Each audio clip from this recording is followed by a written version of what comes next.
us. I don't care. I've got a huge problem with my headphones pressing into my glasses.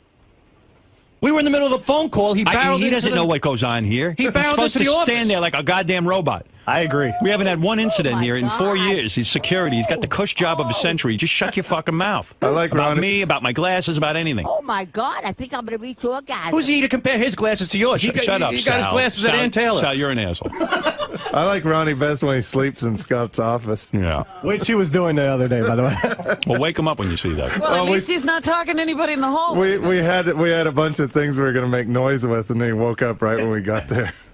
Yeah, he's standing security. I mean, the one thing the guy's got to do is be awake for 5 hours while I'm in the building. Impossible. Yeah, can't do it. He's old. They sleep easily. Something's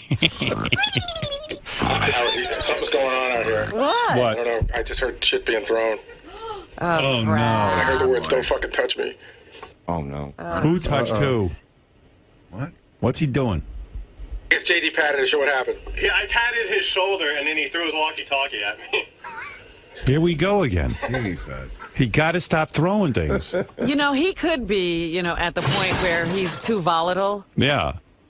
You know, sometimes the elderly can't control their I'm telling you, what is he doing? Don't sit there and talk. Don't do shtick Now we about my gotta tell glasses. people not to talk to Ronnie. What's he doing? And he's throwing things again. I had a whole talk with him not to throw anything. Everybody's consumed with my glasses. I think it's time. And I just talked to Ronnie in the car about it. I said, watch. I said, I got to switch my glasses. People carry on. Everything you do. What is he doing? What is he doing? The head of security is the most dangerous guy in the building. Howard, he just barricaded himself in Scott's room. Good. You should have That's where he should be. The black security guards should come in and watch Ronnie. You're not kidding. Yeah. Those guys, those black guys stand there. They just stand there. They don't mix in. They do their job. They don't mix in with the people. I love black people. They don't mix. They do their job. That's it. Stand there. These three black guys and one black woman, I see them every morning. They stand there. They got a suit and tie on. Black people are no nonsense. Professional. Mm-hmm. That's right. Every morning they say good morning. They like almost stand at attention. They do their job. That's right. They don't look at glasses. They don't look at. They don't. And I go told to that to events. Ronnie. I said, Ronnie, stop mixing it up with people. Don't comment. You see me. Well, I don't care what's going on. He starts in with people. How come you're not making fun of Howard's glasses? You know, black people appreciate having a job. Yeah, the other security guards, you say good morning, they're like, good morning. You say it to Ronnie, he's like, fuck you. Yeah. He's always like got an attitude. Fuck you. I mean, fuck you. What is that? Every morning he says to me, "What's your problem?" I don't know a thing about the other security guards' lives. I don't know anything about those black guys. And that's the way it should be. Stand there and look, official. You know? Look like you want to rip someone's head off if they get out of line. That's what I'm looking for. Well, he does look like that. Yeah. If you want, I haven't seen it yet, but Doug says they have the clip with audio of Ronnie throwing the walkie-talkie. Doug says it's good, but you got to bring up the audio if you want to hear it, Fred. All right, let me hear it. Get out, you fucking asshole! Get out of here! Oh my God! Don't fucking touch me! Oh boy! Now he's got to go retrieve his walkie-talkie. Does that walkie-talkie still work? I don't know. And who's he in touch with anyway? Who's he talking That's an to? amplifier for his hearing aid. I think he listens to NASCAR on it. What's he doing out there? Oh my God! But he's his own worst enemy. Because he started in with people. He's out there screaming about my glasses. Right, he's trying to Just tell shut them up. that they should be involved with you. Yeah, shut up. Stand there quietly. I asked the guy, he told me he was going to do it. He can't do it. He can't help himself. Yeah, nobody asked for his opinion on your glasses. He came barreling into everybody. Yeah. Don't worry about me, about what people say about me or say about you. Just stand there. Stand there. It's so easy, his job. If he just stands there, he won't do it. He's a yenta. He loves it. He became a whole personality with appearances and don't ask. My worst nightmare has happened. I got a celebrity limo driver. A celebrity security. Yeah. He's like Steve from yeah, the Jerry exactly. Springer show. He'll spin off his own show. He's got his own show now. Welcome to Celebrity Limo Driver. He's out there, don't touch me, throwing things. I mean, am I asking too much? I'm asking that guys don't pee in the same stall with each other and do crisscross. Right. And I'm asking Ronnie to stand there and do his job. Everyone thinks I'm playing around here because I have fun at work. They think they're supposed to be having fun. This is fun.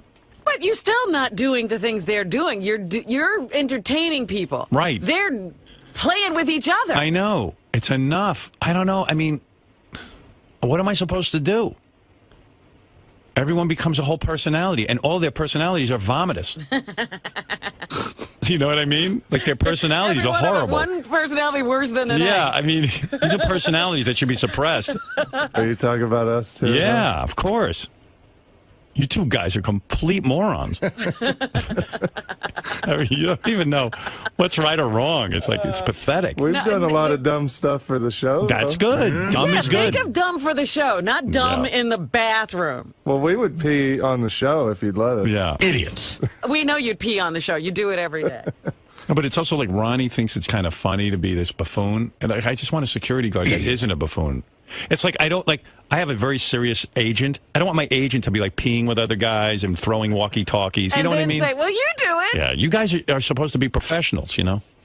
Especially Ronnie. I'm hiring to do security inside the compound here. Yeah, I mean, it's crazy now because Ronnie steps into the studio whenever we have a quote-unquote nut here. Yeah, but Ronnie's nuts. Right. JD taps him on the shoulder or gives him a pat on the shoulder and he's throwing something. I mean, my God. He's got to stop. I mean, I wouldn't go to a doctor who threw things at his patients, you know what I mean? Because he's aggravated. You know? All right, boys. Thank you. Thank you. We won't let that happen again. Yeah, good. Yeah, and then Way what to are you go. going to do next that we have to stop you from doing? All right. Come on, guys. You get it together. I mean, especially where other people got to go to the bathroom. Come on. Nobody's interested in that. Right. It's disgusting. All right, get out of here. Those are people who couldn't be cops. Yeah, sometimes I think so. That psychology part was really tough. They ask you shit that just pisses you the fuck off. They ask you a bunch of fucked up questions. Like, what do you think of your mother? Fuck Piece you. of shit. I couldn't answer it the right way. I tried to contain myself. I couldn't. How do you fail the police psychological? You got to be one fucking crazy bastard. Wouldn't you love to meet the guys who failed the police psychological Actually, exam? no. I'd be a little afraid. Was this close to being a cop.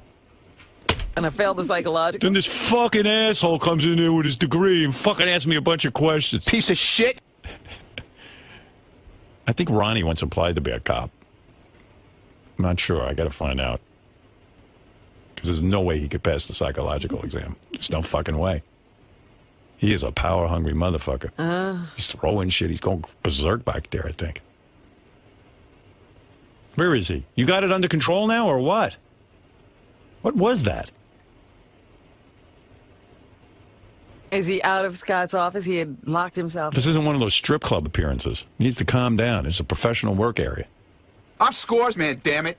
And I'm about getting drunk. I'm about having fun. I'm about having a good time. I'm about meeting girls. I'm about meeting guys. And whoever doesn't like it can go fuck themselves because that's what I'm all about. I'm Scores Man. And that's what Scores Man is all about. That's some philosophy. His whole persona is to yell and scream and throw things at people. It's not Yes, working like, for him. Piece of shit. Shut him off. That's why it was great that Pete was doing that impression. Yeah. He captured Ronnie completely. Hey, Manny. Hey, good morning, everybody. Hey, good morning. Hey. You know, Howard, you kind of have to take some of the credit for creating this mental midget Ronnie. I mean, the guy's socially retarded. Right. He knows what's appropriate about as much as Sal and Richard do, for crying out loud. I know. Whatever happened to him sitting down in the car? Yeah, well, Isn't that his job? I mean, honestly. even when he used to sit and wait for me in the car, he was weird. Really? He's still weird. Well, yeah, he's just like he seemed like he was angry everywhere he had to take me. I mean, he yells. It wasn't a comfortable kind of thing, you know. Honest to God. He has a horrible personality. He needs a coach some kind of life coach or something to tell him what's socially acceptable. Yeah, I know that. Yeah, well, you got to have a good heart-to-heart with him again because he obviously doesn't hear very well. No, he's not getting it. Thanks a lot, guys. Bye-bye. What are you going to do? I don't know. I guess I am to blame in the sense that I put up with it. You know, I put up with this behavior. Right now, I got a situation I got to go out in the hall and solve, so I'm going to have to take a break.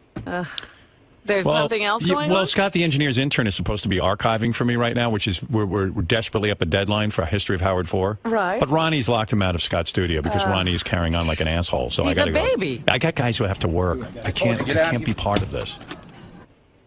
So I got to now. So he's still locked in there? Yeah. He locked himself in a room that we have work going on in.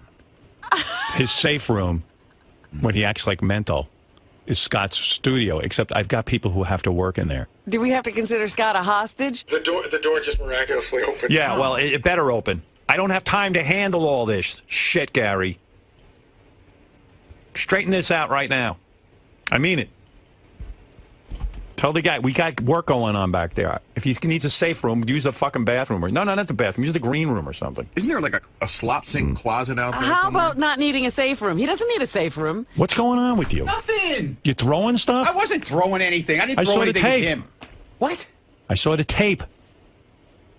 You're out of control. Okay, I'm out of control. Just stand there. Stop talking in the halls to people. You Tell don't listen Doug to me. then to shut his TV show off of me then, okay? I don't need to be his Don't TV show. answer. Don't go up to I don't JD need and say this guy about standing Howard's in my glasses. face with a live camera. I don't need that stuff. We Tell him have to get cameras his here. TV show This off of me. job I don't is need to be cameras. Doug's TV show because he doesn't have content today. Listen to me. Tell him to leave me alone. Ron, Seriously. you started this. I'm not Doug Goodstein's fucking baby fucking camera dude here. You I don't started get this. it. You started this. He tells me I'm doing his job. It's not his job to bug my ass all day. His job is to walk around with a camera, and anyone who acts out, they're going to fucking I wasn't photograph. acting out. I said leave me alone after I walked out of the studio. I can't be left alone. Listen to me. You asked me to go out there and mind my business. I'm trying to do that, and I can't do it. You brought this on yourself. Okay. Just listen to me. You went up to JD and go, how come no one's complaining about Howard's glasses? I didn't go up to JD. Well, whoever you went up to. All right, whatever.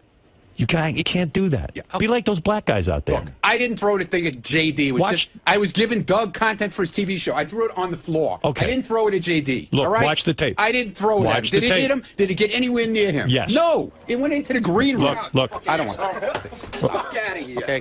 Stop it. If I wanted to hit him with it, I definitely could have hit him with it with no problem. Yeah. Well, listen to me. Don't throw anything at people. I've told you this. Dude, I threw it at the floor. Don't throw anything. Okay? It went Zero throwing. I had And to give secondly, Doug content for his TV show. no, that's you don't. What it's all That's about not your here. job. I don't ask you That's to make what Doug content. is all about. Don't you know that? You don't work for Doug. You work for me. Well, Doug thinks I work for him. No. Because he thinks I'm one of his puppets. No. You I'm feel not one of you Doug's want puppets. you want to entertain, so you Okay. get on TV. Okay, I don't need a security limo driver who's on TV. Well, how about we do this then? Go ahead. Let's do this. Go ahead. How about I stay outside there where the guy who supposedly is very quiet and does Yeah. nothing? Yes. Okay? Go ahead. I'll stay out there and he could stay in here. How's that? Is that better? I don't know. Would that But work that's, out? no. How Would about that you work out better? Then you stay in your car and bring him in here because I need someone I know in here. Okay, fine. Someone I know. But you got to behave. Look. You got to behave. Ron, look at me. I'm you looking got at you. to behave. I'm looking straight at Stop you. performing. I am Stop being a looking monkey and straight at performing. you, Okay, dude. then listen. And, Then you now know, I we need went you to through this listen. the last time, and Now I went need out you to there listen. minding my business. No, you didn't. And this You guy, started and these in with guys, everyone all they, about no, my 'cause all they glasses. do is start with this camera shit. That's 'Cause right. They're not There's gonna be- happy because Ronnie, they don't want to leave me alone. Can you okay? work where a camera is?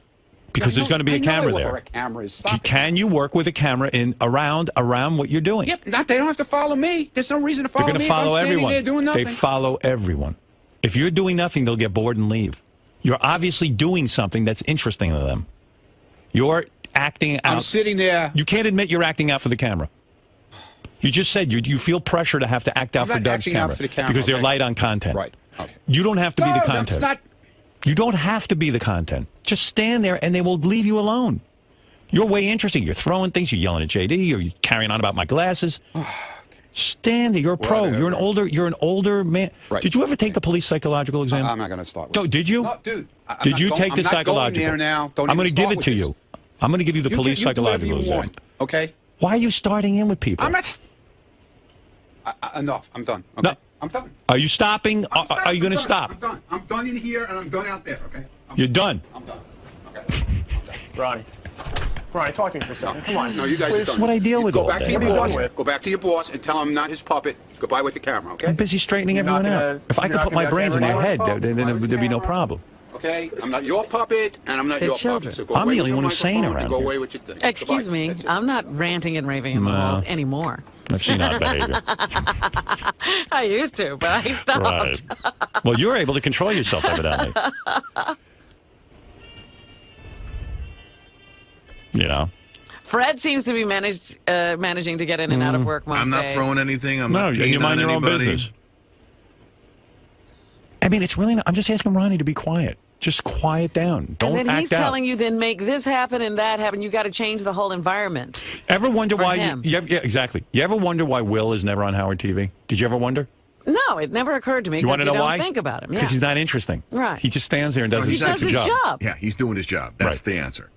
You want to know why Richard and Sal are always on Howard TV? Because they're always up to something. They're always up to hijinks. They love the camera on them. That's the difference. Ronnie loves the camera. Yeah.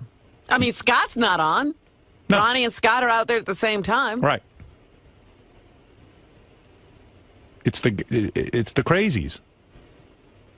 So I'm begging Ronnie, please just stand there and don't do anything, and no camera will care about Well, you. then make Doug stop. Make Doug stop. We'll change the whole show. If he didn't throw the phone, Right, Doug he wouldn't be wouldn't on. be shooting him.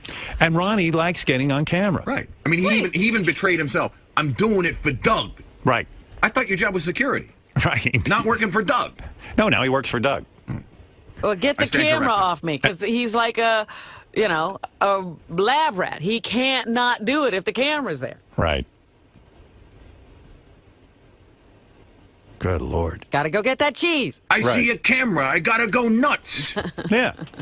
And then even the throwing. I did that for the camera. You did it for the camera. Who asked you to be on the camera? Now he's thinking wants. of scenes and ending scenes. Yeah. He needs a good piece of tape for the that show we do every week with John Hine and Rachel Fine. Doug's making me. I'm going to lock myself in Scott's room so no one can get in and do Right. their work. I don't know. And then when I make these points to him, he goes, that's it, I'm out of here. I can't talk about this. You can't talk about it because I'm making sense. I'm right. Of course I'm right. I'm a very logical guy. I mean, Ronnie sees me off the air. I don't do a thing. I walk Well, around. they all see you. I know. I don't know why he doesn't follow my example. Then he's out there. They got tape of him attacking the camera 3 minutes ago. He's busy with the camera guy. Was this after or before he threw the phone?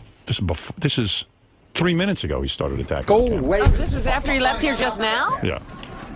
Oh, it's when he came Or back when he in, came in. to show how sane he was. That's after I just got done with him.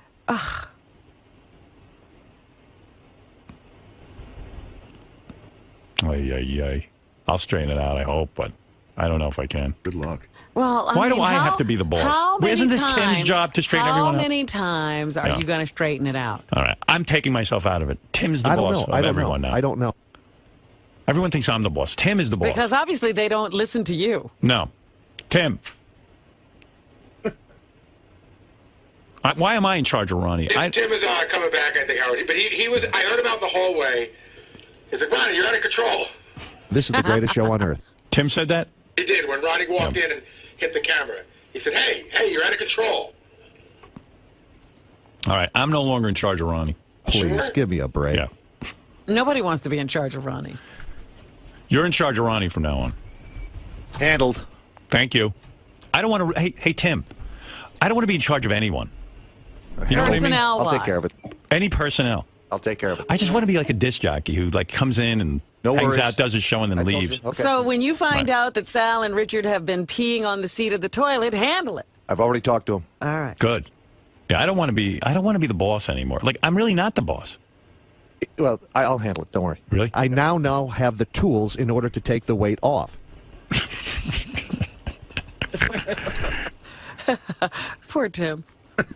I feel good. I'm no longer in charge. Now I'm just like one of the guys. And in addition to all of his other duties. I'm really not in charge. That's what people don't understand. People don't get that I'm not in charge.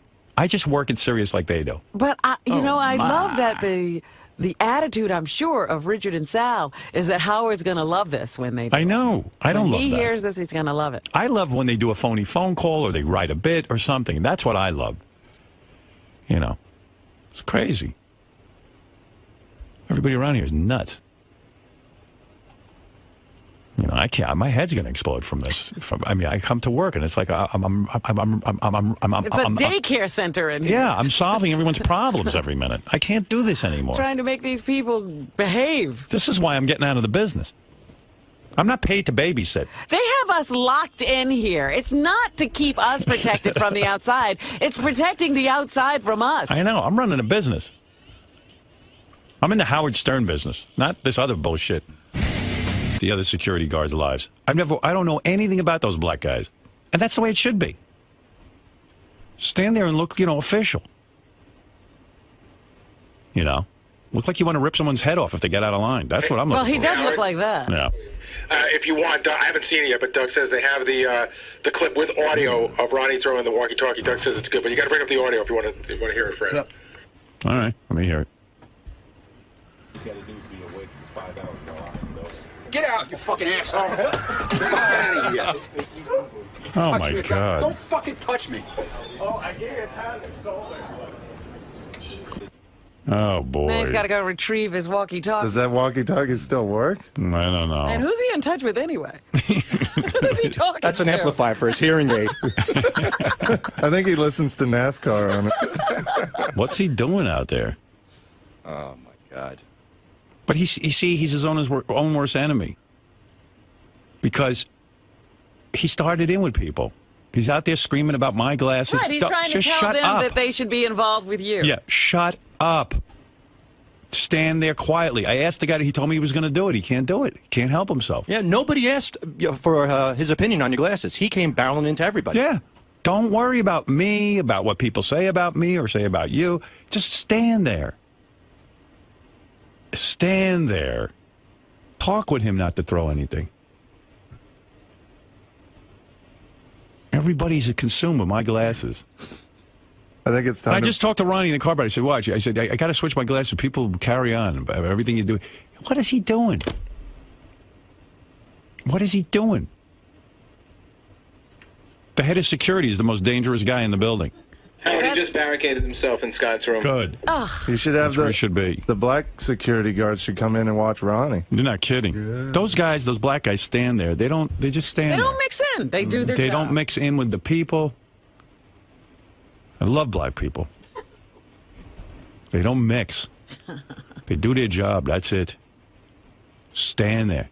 These three black guys and one black woman, I see them every morning. They stand there. They got a suit and tie on. Black people are no nonsense. Professional. Mm-hmm. That's right. Every morning they say good morning. They like almost stand at attention. They do their job. That's right. They don't look at glasses. They don't look at. They don't. And I told that to Ronnie. I said, Ronnie, stop mixing it up with people. Don't comment. You see me. I don't care what's going on. He starts in with people. How come you're not making fun of Howard's glasses? You know, black people appreciate having a job. Yeah, the other security guards, you say good morning, they're like, good morning. You say it to Ronnie, he's like, fuck you. Yeah. He's always like got an attitude. Fuck you. I mean, fuck you. What is that? Every morning he says to me, what's your problem? I don't know a thing about... It's so easy, his job. If he just stands there. He won't do it. He's a yenta. He loves it. He became a whole personality with appearances and don't ask. My worst nightmare has happened. I got a celebrity limo driver. A celebrity security. Yeah. He's like Steve from yeah, the Jerry exactly. Springer show. He'll spin off his own show. He's got his own show now. Welcome to Celebrity Limo Driver.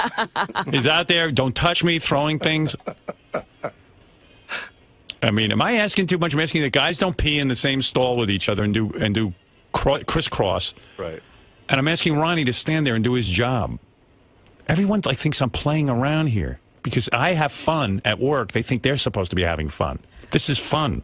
But you're still not doing the things they're doing. You're entertaining people. Right. They're playing with each other. I know. It's enough. I don't know. I mean, what am I supposed to do?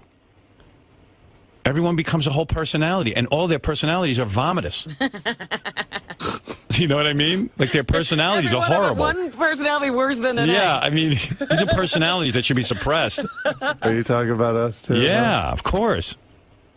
You two guys are complete morons. For us. I don't care. I've got a huge problem with my headphones pressing into my glasses. We were in the middle of a phone call. He doesn't know what goes on here. He barreled supposed into to the office. stand there like a goddamn robot. I agree. We haven't had one incident here in 4 years. He's security. He's got the cush job of a century. Just shut your fucking mouth. I like about Ronnie. me, about my glasses, about anything. Oh my God! I think I'm gonna be tour guide. Who's he to compare his glasses to yours? Shut up, He Sal. got his glasses at Sal, Ann Taylor. Sal, you're an asshole. I like Ronnie best when he sleeps in Scott's office. Yeah. Which he was doing the other day, by the way. Well, wake him up when you see that. Well, at least he's not talking to anybody in the hall. We had a bunch of things we were going to make noise with, and then he woke up right when we got there. Yeah, he's standing security. I mean, the one thing the guy's got to do is be awake for 5 hours while I'm in the building. Impossible. Yeah, can't do it. He's old. They sleep easily. Something's going on out here. What? I don't know. I just heard shit being thrown. Oh, no. And I heard the words, don't fucking touch me. Oh, no. Who touched who? What? What's he doing? It's JD patted his shoulder. What happened? Yeah, I patted his shoulder, and then he threw his walkie-talkie at me. Here we go again. Jesus. He got to stop throwing things. You know, he could be, you know, at the point where he's too volatile. Yeah. You know, sometimes the elderly can't control their I'm telling you, what is he cranky. doing? Don't sit there and talk. Don't do shtick Now we about my gotta tell glasses. people not to talk to Ronnie. What's he doing? And he's throwing things again. I had a whole... I mean, you don't even know what's right or wrong. It's like, it's pathetic. We've done a lot of dumb stuff for the show. That's though. good. Dumb is good. Think of dumb for the show, not dumb in the bathroom. Well, we would pee on the show if you'd let us. Yeah. Idiots. We know you'd pee on the show. You do it every day. No, but it's also like Ronnie thinks it's kind of funny to be this buffoon. And I just want a security guard that isn't a buffoon. It's like, I have a very serious agent. I don't want my agent to be like peeing with other guys and throwing walkie-talkies. You know what I mean? And then say, well, you do it. Yeah, you guys are supposed to be professionals, you know? Especially Ronnie. I'm hiring to do security inside the compound here. Yeah, I mean, it's crazy now because Ronnie steps into the studio whenever we have a quote-unquote nut here. Yeah, but he's Ronnie's nuts. Right. JD taps him on the shoulder or gives him a pat on the shoulder and he's throwing something. It'd be, my God. He's got to stop. I mean, I wouldn't go to a doctor who threw things at his patients, you know what I mean? Because he's aggravated. You know. All right, boys. Thank you. Thank you. We won't let that happen again. Yeah, good. Yeah, and then Way to what are you go. going to do next that we have to stop you from doing? All right. Come on, guys. You get it together. I mean, especially where other people got to go to the bathroom. Come on. Nobody's interested in that. Right. It's disgusting. All right, get out of here. Okay. All right. Stupid. Dopey. Too dope. So excited to be back? It's been a long time, right? It's been like 7 years, man. Nice, dude. I think 7 years is probably about right. Maybe a little longer. Yeah, I think 2003 you came on. Yeah, okay. So you know, you got all the math done, huh? Yeah, I read up on you. All right. All right, man. We'll see you in there. All right, buddy. So here's Ashton Kutcher. He's in the movie Killers, where his wife... There he is. He's With his wife? Might be... Yeah, well, the plot of the movie is what? Hey, Ashton. Look at you. You made it. I made it. I didn't think you'd make it, man, after the big band rehearsal. I'll tell you, well, the band was big. The band was big. Well, you were actually good. You knew how to play. Not really. Let me tell you something. Well, obviously you're punk. Yeah. No, listen, I was the one getting... I'm the one who did. I had no idea. Demi was trying to, like, force me into it. Yeah, right. Well, I'm going to talk about the moonshine and everything else. The moonshine? Moonshine. Yeah. I think that's what happened to my voice. No, what happened to your voice is... Is he the lead singer? No, he didn't even sing. You sang a little, but this weekend in L.A. was so really surreal.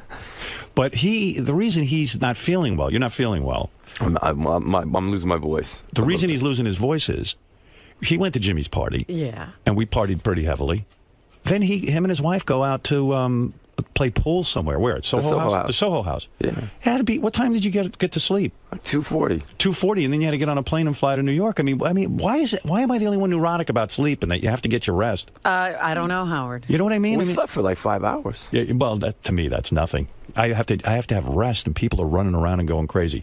I was just saying, that briefcase of yours. The Barbados one. That is a pussy fucking magnet because it's loaded with scripts. I learned it from you. I learned it from watching you. When you opened up your bag, there was about 10 movie scripts in there. No, there was 2. 2? Yeah, they were like in a binder. It's a rewrite. It's actually one script. So it's one script and a rewrite of that script. Isn't that a pussy magnet? I mean, when you've got a briefcase full of movie scripts in Hollywood and you look the way you do. I saw pictures of the evening of Jimmy's party. I'm standing next to you and David Arquette, and I'm standing next to John Stamos, and I look like a fucking goddamn monster next to you pricks. Stamos is handsome. I mean, that son of a bitch. Like, he's been good looking for fucking 50 years. Yeah, but I mean, can you imagine, like, Ashton Kutcher and Ryan Phillippe and all these fucking good-looking guys, and then you see me, and I'm like, and, you know, my wife's looking at pictures of me from the evening, and I'm like, I look like a goddamn monster with these guys. I mean, really, it's horrible. But you had a whole look going on. You were like, you had like the whole black. Now, see, that's the not hair fair. And the, That's he was not fair. When you got hair like that, when you got hair going like that, you got like the guitar. I was like Slash. You were fully like with your short band for your with the strap for the guitar. So it was like it looked so bad. You were playing it with your chin. It looked like a ukulele. It was an average size strap, but on him it looked like it was too small. But don't you agree? We should go over the guest list of who was at Jimmy's party, because that was a sassy party. That was I'm sure like that's no big deal to you. You probably go to A-list parties, being married to Demi, and you got your own fame. Here's the thing about that party: there were no assholes there. Like usually you go to these parties and there's there's sort of that like upper crusty like those, and they spend their time all together and they don't talk to anybody. Right. It was like a non-asshole party. I mean, I was probably the biggest asshole there, and that's a good thing. Like, yeah, yeah. But you say, but I know what you mean about this. Jimmy put together a party in my honor of coming to L.A., and it was really some party. I felt like I was part of Hollywood in a way. You know, I was kind of feeling full of myself. Like, let's review who was there. And then we got to talk about this band room. Jimmy set up a band room where you could have any instrument you want, you play. And so I was playing guitar. John Stamos came in. He plays drums. I mean, he's a really good drummer. He's a great drummer. Because he plays drums for the Beach Boys, which is pretty impressive. Yeah, obviously he must be able to play drums. But it was a weird vibe. Like, I get up and I'm first playing, and Ashton wasn't playing yet. And the original band was me, John, and Mark McGrath from Sugar Ray. Oh, okay. And then, like, a weird thing was happening. John was getting upset with the band. John Stamos? Yeah, like David Arquette was playing trumpet, and which didn't fit in, but it did. But it was also a couple of the guys from Kimmel's band, too. There were a couple of guys from Kimmel's band. Like professional musicians, but Stamos was getting pissed because he was the best guy there. Yeah. He was angry that he was the best musician there. Yeah, Stamos what did he think was going to happen? There was a weird thing happening. So John Stamos starts going, you know, man, this is bullshit. We can't agree on a song to play. I go, okay, let's play Louie Louie. Already the band is fighting. So I'm playing. That's the first thing you do. So I start playing Louie Louie. Ugh. But that's the only fucking thing I know. It's 2 chords. Yeah, C, F, and G. It's hard to go wrong. So I'm playing Louie Louie, right? And we were doing our thing, and Stamos he's getting mad that everyone's such a fucking bad musician. Yeah. And he's bad mouthing Mark McGrath. Oh, really? Yeah, Mark McGrath. Oh, I thought there was going to be a spat. It looked like they were going to fight. They were going to fight because. What was Mark doing? Because John goes, what's with this guy? He's a fucking singer and he doesn't know any songs. And I go, does it really matter? I'm the only real musician here. If he's going to drum, you better know what you're doing. I said, we're all high as a kite. You got to hear this. Johnny Knoxville was there. Johnny shows up with his wife. Is that his wife or his girlfriend? I don't know. Johnny Knoxville looks like he's 80 years old right now. Right. He's beaten his body so much. He walks around. He's like an old man. He's like, so it's catching up with him. Yes, ma'am. Yes, ma'am. We'll just have it right down here. Yes, ma'am. Yeah, he's real polite. Okay. And he's real super polite. Like, everybody's ma'am and sir. But he looks like he's like 80 years old. He's got like his business is all screwed up. I guess that jackass thing is not a good thing to do. He's still putting that catheter up his cock every day, twice a day. And I mean, Johnny looks like that'll age a guy. I mean, when you get your dick broken, like everything after that is like downhill. What a mess. So Johnny, I'm talking to him, and Jimmy has a full, beautiful bar. I'm drinking vodka. He goes, never mind that shit. He goes, Johnny pulls out a jar. Like a jar, like a jelly jar with a screw top, and he goes, a mason jar. He goes, have a drink of this. It's moonshine. I go, moonshine? What the fuck is moonshine? What do you mean? Moonshine in Beverly Hills. He's a hillbilly, and these guys, from Tennessee, his cousins or something. His cousins make moonshine. They make their own alcohol. This was Blue Flame moonshine, which is supposed to be the good stuff. Well, I took a smell. Like, I just took a smell. And Ashton's wife, Demi, says to me, you're a real pussy. Drink the moonshine. So I said, well, what do you mean I'm a pussy? I'm not going to drink that crap. That's probably poison. Yeah, I mean, Johnny Knoxville's uncle made it. I said, look at Johnny. She was calling you a pussy because you called Stamos a pussy, and then Stamos drank it. And the first thing, I walked into the party, and Stamos was like, "You're a pussy if you don't drink this." Right. It was like the first thing, and I'm like, "Everyone, okay, well, I don't want to be a pussy." You know. I never felt such peer pressure because I mean, after all, I mean, there's Demi Moore saying, like waiting. You can't have that. She sees I'm not a real man. Yeah. You know what I mean? And like, was she drinking it? And then like Courtney Cox is drinking the moonshine, my God. and she goes, "Come all on, these man." Girls are she's like, man up, drink the moonshine. And I go, are more manly than you. I'm such a fucking woman. I won't drink the moonshine. I wouldn't. I smelled it. I knew. I said, that's why Johnny looks like he's 80 years old. He's drinking moonshine. It's either that or lighting himself on fire. One or the other. Yeah, or smashing your balls into a truck. Something. But yeah, but I mean, you know, it's not prohibition. You don't need moonshine. No. But it was fun, right? The moonshine was potent. I mean, it was heavy stuff. Then you kept saying you don't know how to play an instrument, but then you got up and then you're playing the piano like Billy Joel or something. I took when I was like 7 years old. I took 3 years of piano or something. I don't really know how to play. And your wife's a good singer. She was up singing. Was singing? My wife can do anything. She's singing. She can do whatever she wants to do. She can. She was really great. I didn't know she sang. Well, if you hung out at the kind of parties I hung out at, you would know this kind of shit. Yes, I would. You're too busy going to charity benefits. I'll do my thing. You do yours with the moonshine. Talk to me about charity for a second. How does a celebrity pick their charity? Now, are you trying to get rid of the sex slave industry or something? Human trafficking, yeah. Human trafficking. I mean, there's a million charities you can get involved in.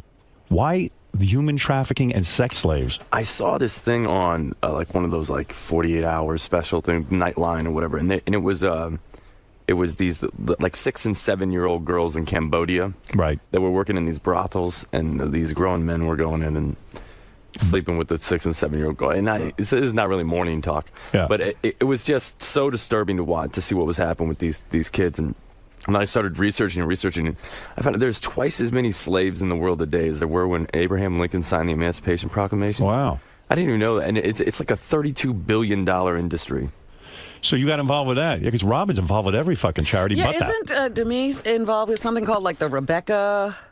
The Rebecca Project? Yeah. I don't know. I saw an email getting passed back and forth about, but I don't know whether she's associated with it. Everybody's helping everybody. We just started our own foundation. It's the DNA Foundation. Well, anyway, so you got a new movie coming up, but that party at Jimmy's, that was fun. It was fun, but that's not a big deal to you, right? Because you guys don't you party with like Brad Pitt and we don't go out that much. I mean, we're so like when you're in New York, you stay home mostly. You know, it's like you're not going out. That's when we're in Los Angeles, we don't really go out that much. So Jimmy's party was unusual for you guys. Yeah. Well, I just got off work. Like I came straight from work and went straight to the party, and then. Well, it was a big deal. Rick Rubin, Natalie Maines was there. Jeff Probst flew in for it. Wow. I mean, it was a party you fly in for. Jeff Probst flew in for it? Yeah, he had to do the Survivor finale. He flew out that night because he didn't want to miss it? He was in New York. He flew to the party, and then he flew back to Survivor. That's crazy. Yeah, I had a good time. I was busting his balls pretty good at that party. Jeff? Yeah, it was fun. Why? I'll tell you all about it. Okay. But anyway, so it was good. It was really good. Ashton's new movie is Killers. This is where you play a spy. You quit the spy business. Yeah. After you quit the spy business, you get married to Katherine Heigl. Katherine Heigl. Is she a pain in the ass to work with? No, she's great. Why she get a bad reputation as being like cuckoo? Yeah, I don't know. I think she had like a thing on the what was getting the Knocked Up movie. She had like a thing with it was like the guys in the movie and the thing. I don't know what it was. I didn't really get into it with her. And yeah, she had some sort of thing. Yeah, and I think you know when you have one thing like that spike up, then every time they do want to make a story out of it every time. So working with her was easy. Yeah, you liked her. So you're a spy. You quit with the spy business. She marries you. You never tell her you were used to be a spy, and then all of a sudden, some guys put out a hit on you. Yeah, there's a contract hit put on me, and it's like one of my friends or neighbors, but I don't know who it is. Yeah. And I mean, it's a pretty basic plot line. So it's like you're Superman because all of a sudden when your wife learns you used to be a spy, she's kind of freaked out. Yeah, she's kind of freaked out, but she's also kind of impressed. Yeah, right. She digs it. I get to kill people. Yeah, it's fun. I just wanted to shoot a gun. And you get to do all that. I get to shoot guns and jump through windows and dive off boats, and it's fun. And make out with Katherine Heigl. So it's like free cheating, Yeah, I know. There was a picture in the Post View yesterday making out with another chick, Natalie Portman. Natalie Portman. That's going well. You're making that movie now. That's in a movie. That's a movie, yeah. No, I understand that, but you get to make out with there's a picture. I know, it's like free cheating. But your mouth is open and your tongue is practically down her throat. That's not true. That's not true.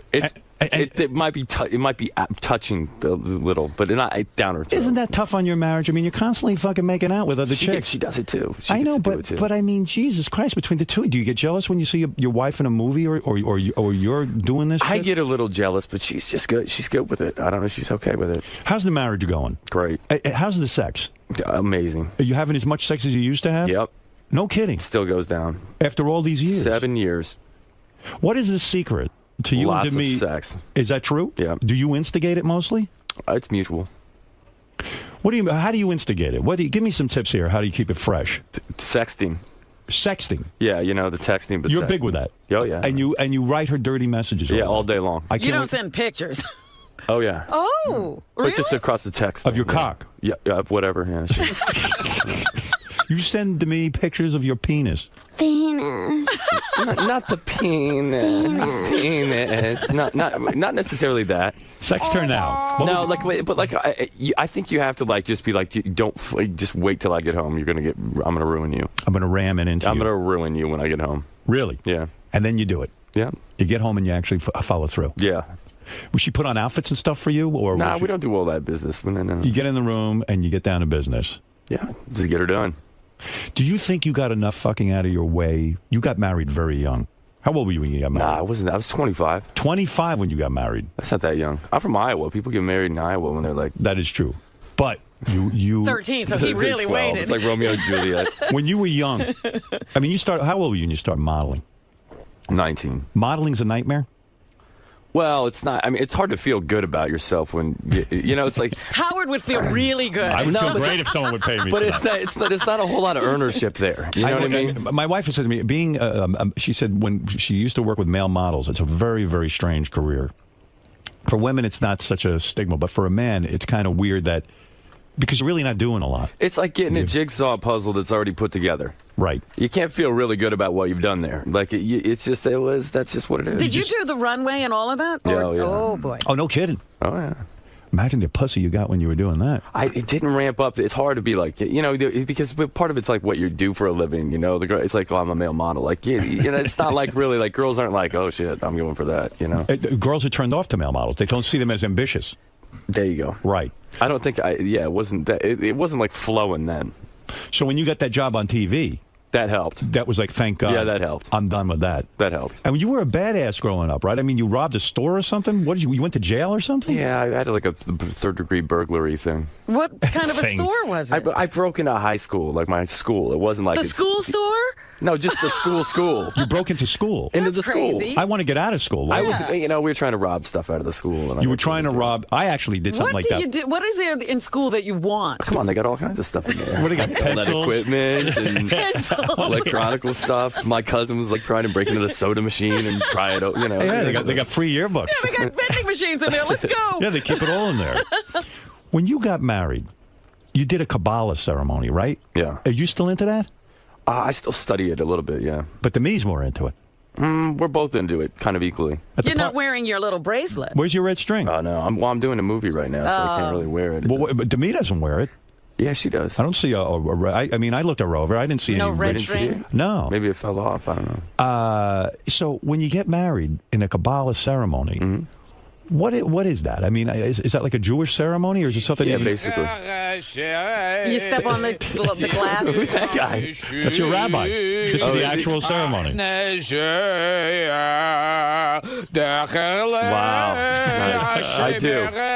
I do. So some of the things you got to do is you got to dance around a circle around the bride circles the groom 7 times. 7 times. You did all that. Yeah. No kidding. Yeah. What is it? So are you Jewish? No, I'm not Jewish. But you're a Kabbalah. But that's Judaism. I don't understand. But here's the thing. I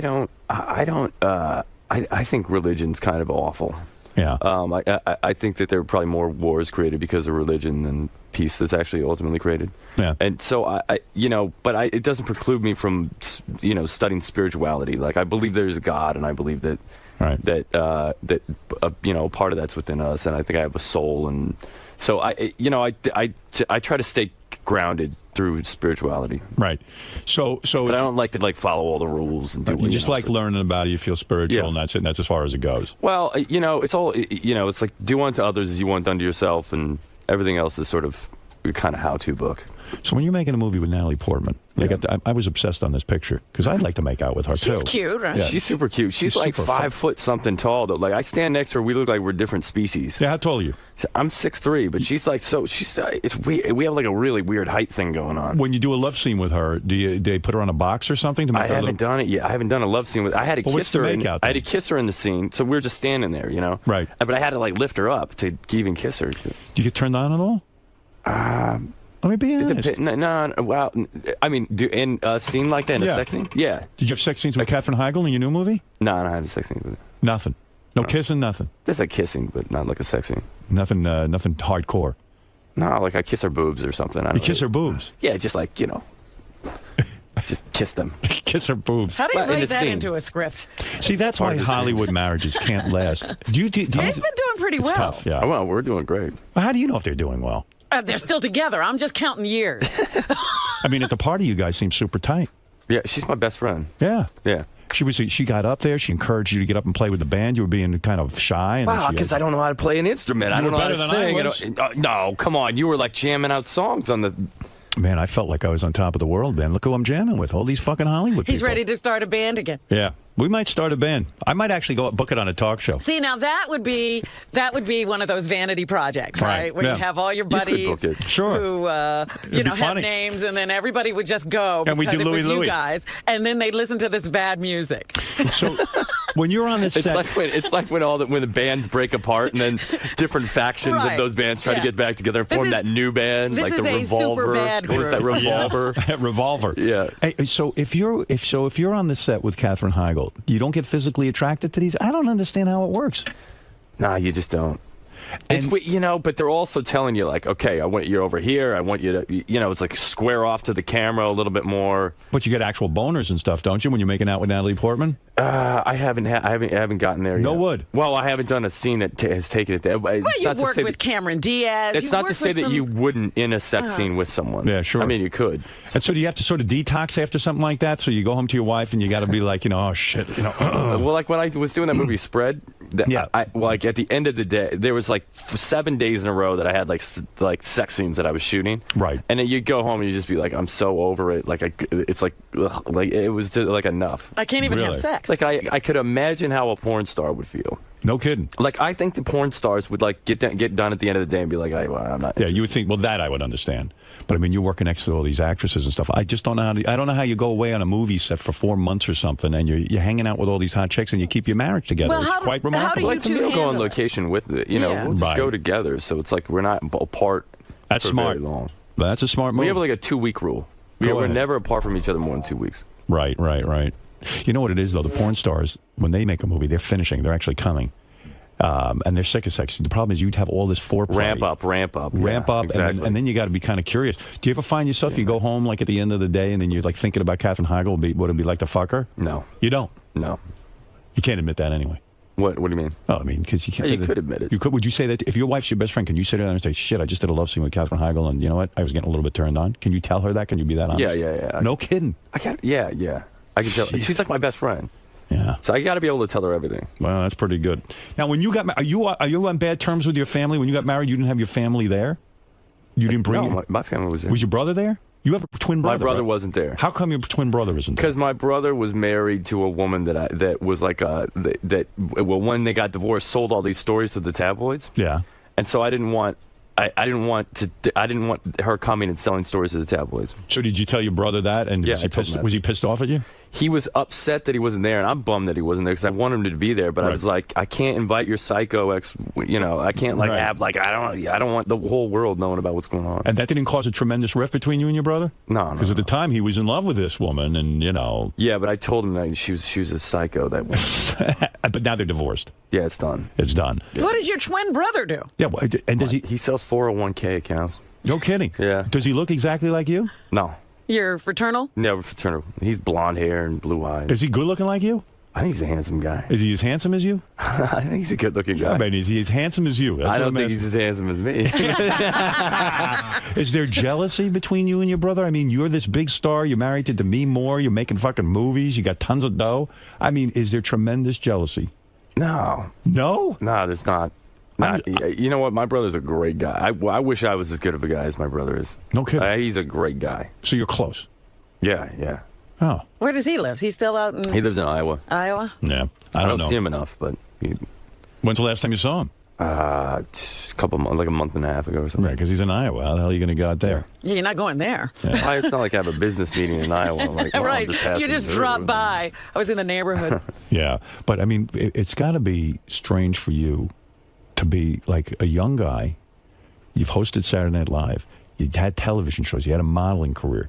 You're making movies. Yeah.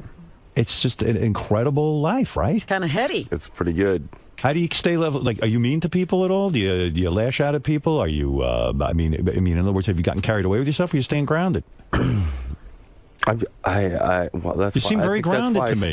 That's why I study that Kabbalah. Stuff. Yeah. Keeps you grounded. Did you think you had a moment where you could have gone off? She beats me up. What do you mean your wife beats you up? what? She says to you, you're getting out of line? No, yeah, that's part of the deal. Like, she's just like, she puts me in place. Right. But I do the same thing for her. Do you feel that you once had a time where you might have been headed? Yeah, that's like right when I met 𝗵𝗵. I was like on the verge of like this could get really bad. You were getting out of control with the women. I was getting out of control with the women. No kidding. I was abusing it. You were. I wasn't being nice. I was abusing it, and I was like, and it was not good. Like, it was bad. I was like, all right, that's it. And then I met 𝗵𝗵, and then it was like I just shut the spigot off.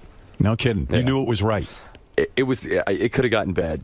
I mean, I could have drowned in what? It could have been the OD. I could have OD'd on it. It was either coming down to that or like some infectious disease that would be like some new infectious disease from getting too much. And you would be patient zero. So when you say you were bad, it was just bad. Would you sometimes have 2 or 3 women a day? It was just bad. It was bad. You were a bad bad. person because you're using people and they're using you. I was very honest and upfront about it. And I was like, listen, this is not. I'm not looking for a relationship. I'm not interested in that. I want to have. And it was like, okay. But I think that there's a part, the girl, she's thinking like, wow, maybe he is, or maybe he could be. He's just saying this. Right. I'm going to be the one that changes that, and I was just abusive of it. Damn, man, I wonder what the hell went on. You should write a book about that. Met the wife. That was a good thing. And straighten, yeah.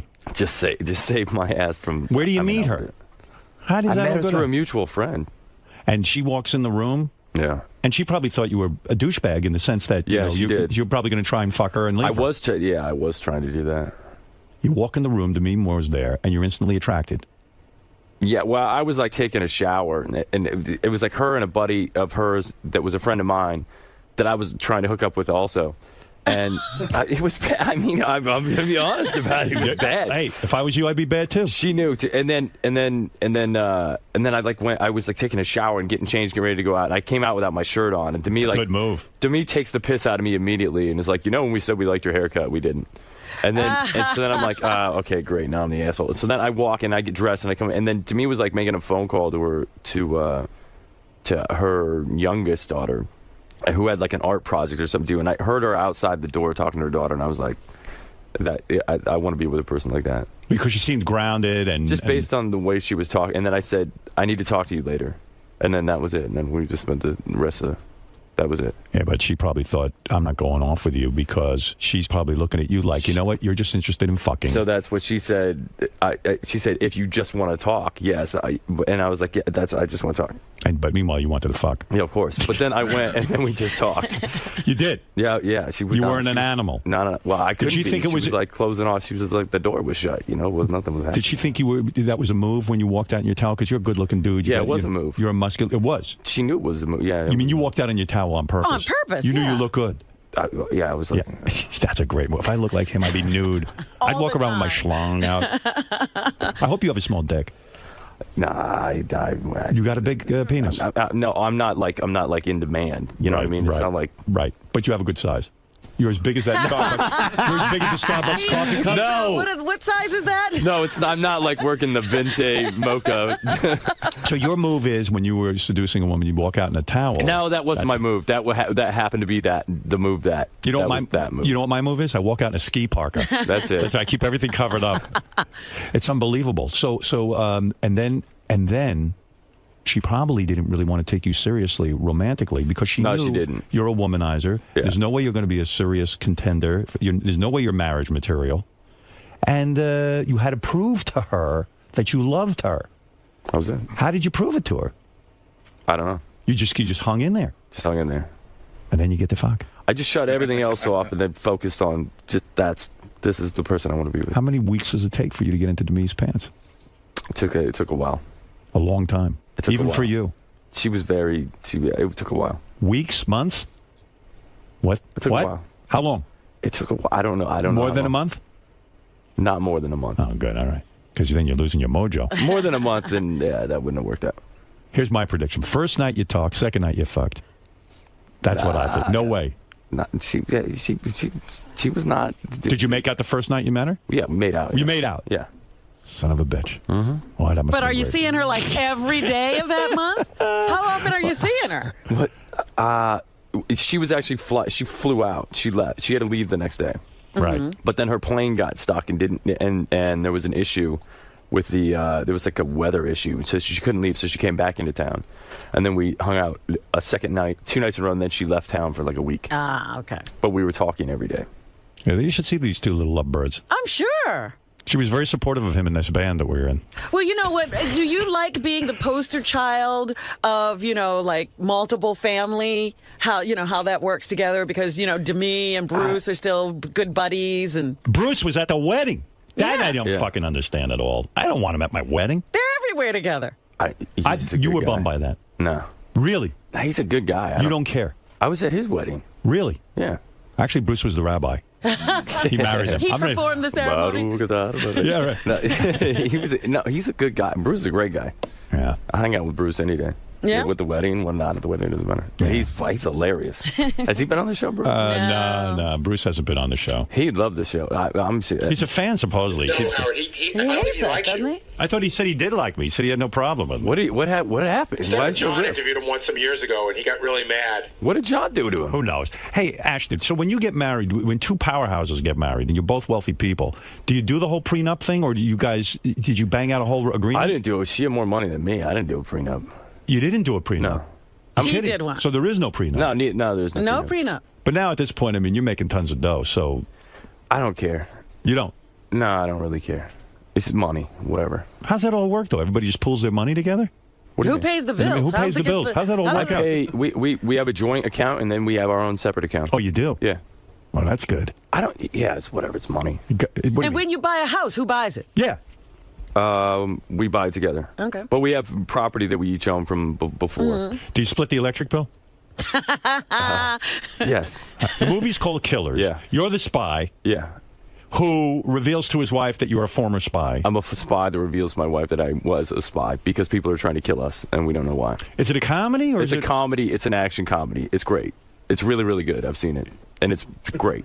I will be happy seeing this. I like the premise. I think you'll be happy seeing it. I think there's not going to be enough sex in it. I don't give a shit. You don't about care? that. No, I All don't right. care. But then I think you'll enjoy it. I think it's funny. Tom Selleck's in it. I mean, he's got the most gorgeous mustache you've ever seen in your life. Right. And He still has that mustache. And the mustache is unbelievable. I mean, this thing is like a Vulcan forest. It's got its own personality. It's unbelievable. And you are still tweeting, right? Yeah, still tweeting. And you have 5.5 million followers on your tweets. 4.8 million. 4.8 million people just wait on your every word. Yeah. They're not waiting on every word. They're following other people. You know what I said to Ashton with that Twitter? They should pay him because. Well, he did a whole thing. The big reason people knew about it was because of him and 𝗻𝗵ici's. They did a big thing for Twitter. You seem to be up on the technology. Is there something coming down the road that's better than Twitter? Like that you'll. What's next? That's better. What is the next thing? There's different stuff coming. There's a thing called Foursquare that a lot of people are using. Foursquare. Yeah.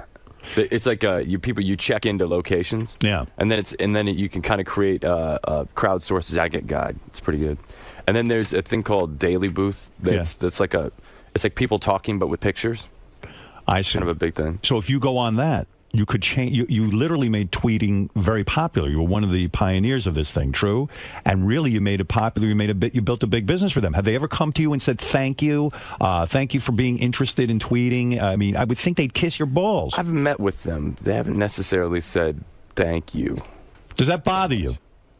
You're providing content. It bothered me for a while. For a while, it really bothered me. I was like, wait a second, like I'm helping to blow up your platform, hook it up. Right. But now I sort of got to the point where I was like, it'll come back around somehow, somewhere, wherever. Are you the world's greatest tweeter?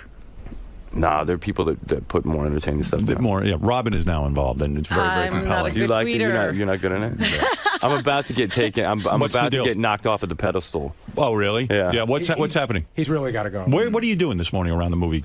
Today Show? I have Today Show. Regis. Regis I gotta and the go Today talk Show. to Regis, your All right. buddy. Yeah, so you got a lot going on. Yeah, he is my buddy. He lives in my building. neighbor. My neighbor. All right, look. The movie Ashton Kutcher is in is called Killers. Go see it. It's romantic, But it's got but it's a action. thriller. And there is some humor in it. Yeah. And I mean, what could be better than that? Sounds like a good combination. That's right. And look, he ain't bad to look at either. Let's be honest. What about her? Does she get naked? Yeah. No, she doesn't get No, naked. it's a PG-13 probably. Like how fired up you are about that. What about it? You naked? Yeah. Hey, by the way, Ashton, you will like this. That my wife was on Regis, Where You're Going, and she came out with a dog, and the dog took a shit on the stage. Yeah, the dog shat on the stage. And it got big laughs. And what you should do is take a dump on the Get stage. that Go and dog. just squat it out. Go over there, squat out a big dump. And I am telling you. I heard this works on your show, Regis. Yeah. Just say, I understand Beth Stern was on your show and she took a shit. It's the new Regis thing. Everyone's shitting on the stage. Everybody just goes and shits. All right, listen, we loved having you here. Good luck with the film. Good luck with the band. Good luck Thank with you. the band. I'll contact you about the band. Yeah, And good luck let me with know when we everything. all get back together. Ashton Kutcher, everybody. Ashton, Yeah. how'd it go, man? I think good. I don't know. You tell me. I think it went pretty well. All right, good. So, You never really know on this show whether it went good or not. You find out once you get in the car outside and somebody calls in and they're like, "Oh, that guy's a fucking asshole. Like, who's he?" You don't find out how this one went until afterwards. all right, man. Thanks for stopping All by. right, take it easy, man.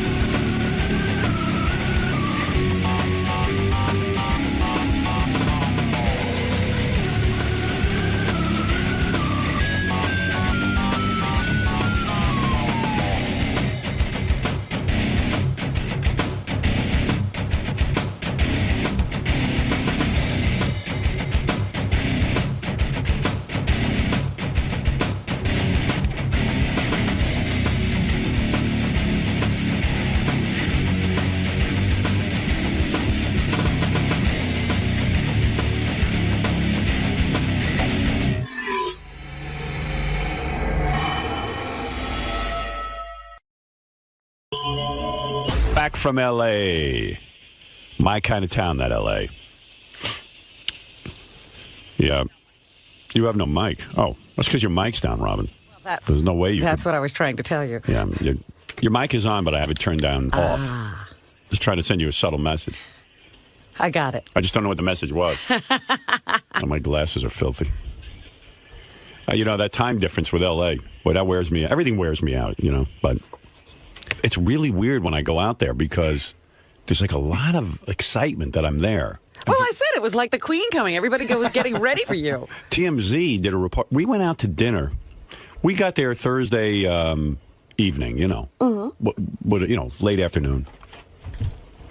And we went to our hotel. We stayed at the Beverly Hills Hotel, which is a really nice hotel. And it pulled up, and then right away there were these like a paparazzi, but like a ton, like a million of them. Howard, I don't even know how did they get on the hotel grounds? That was it. And then the hotel people got upset. You're standing on our sidewalk, and then they were throwing them off the sidewalk. I said, listen, it's no big deal. Just, who gives a fuck? Who owns the sidewalk? I don't know, but it reminded me like when I was a little kid, and you go, hey, get off my lawn. That's Right. that's my lawn. My No, our property line ends here, man. You're always arguing with your neighbors. I don't know. Did you have that? Oh, yeah. I was telling you about the guy who would yell at the children every time they touched his grass. Yeah. That's my grass. Yeah, it's like one little patch of Right. grass. It's such a small patch of grass, it's not even worth fighting for. So we get there, and there was a lot of excitement. And I said to Beth, I go, man, there's a lot of excitement. Well, they're looking for something new to do, I'm sure. Like I'm the new guy in town. Like, you know what it is? It's Enough weird. of Kim Kardashian and her sisters and wherever they go. Yeah, right. It's like because I don't live out there. There's very most celebrities out there. No one's. Jimmy Kimmel told me that he goes, you're just not here enough because everywhere I went, it was like an event. Mm-hmm. I was like, I must be like the president when I go. But that's out what I said. It was like a state visit from another foreign dignitary. Even that guy from TMZ, Harvey Levin, was saying on his report, wow, it was like Howard Stern is the king of L.A. So we got there, and we were meeting Jimmy and his girlfriend Molly, and J.J. Abrams and his wife, Katie. Mm-hmm.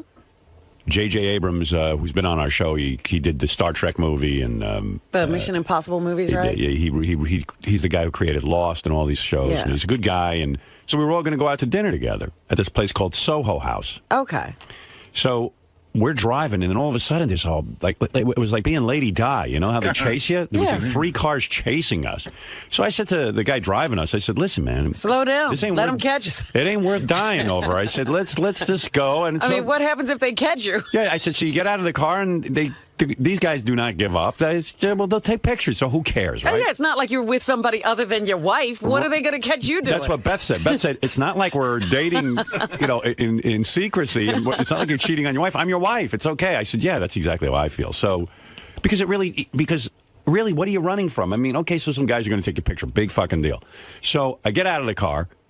And right away, it's so confusing. You can't even see where you're walking. They're popping so many flash bulbs. And then there were 2 cars worth of guys chasing me who are professional autograph seekers. Now, when I say professional autograph seekers, they have every picture I've ever taken or every movie poster, anything that ever came out about me, my books. So how long does that take to get through them? Well, those guys, you can't sign anything. I signed a couple of things, but once you start, they're like... They keep flipping another thing? Because that's how they make their living. They sell these autographs. So if you stand there and sign for 10 hours, they'll have you sign 10 hours worth of stuff. Wow. So I was like signing one. What happens is, though, you get out of the car. I can't even see Beth now. I get nervous about her. Right. All of a sudden, I can't even find... I wanted to actually look at where I was. You can't see a thing. It's blinding. All of a sudden, I feel some people grabbing me, like the Beatles or something, like touching me and pulling me and pushing me. And I go, what the fuck? What the fuck's going on? Now I'm starting to get aggravated. This is how things heat up. I mean, how far is the door from the car? I mean, what do you have to do? I couldn't even fucking tell you because you can't even see in front of you, and they block. It's almost like what they do on the football field. There's a whole pattern they run so that you are can't blocked. see where you're supposed to go. Where's the lane? So I'm like, man, this seems dangerous in some weird way. Like I could have walked into the street, got hit by a car. I don't know what the fuck's going on. And you don't know where Beth is at this point? No, and then they videotape it. So what they're hoping you'll do is either get in a fight with someone, or you'll fall down, or you'll look confused. So I was like, I don't want to do any of those things. I just want to get into the restaurant. So it's actually surreal. You don't know where you are. It's almost like being in a bee's nest. You cannot see a fucking thing in front of you. So, fortunately, I brought Mike out with me. You know Mike. Yeah.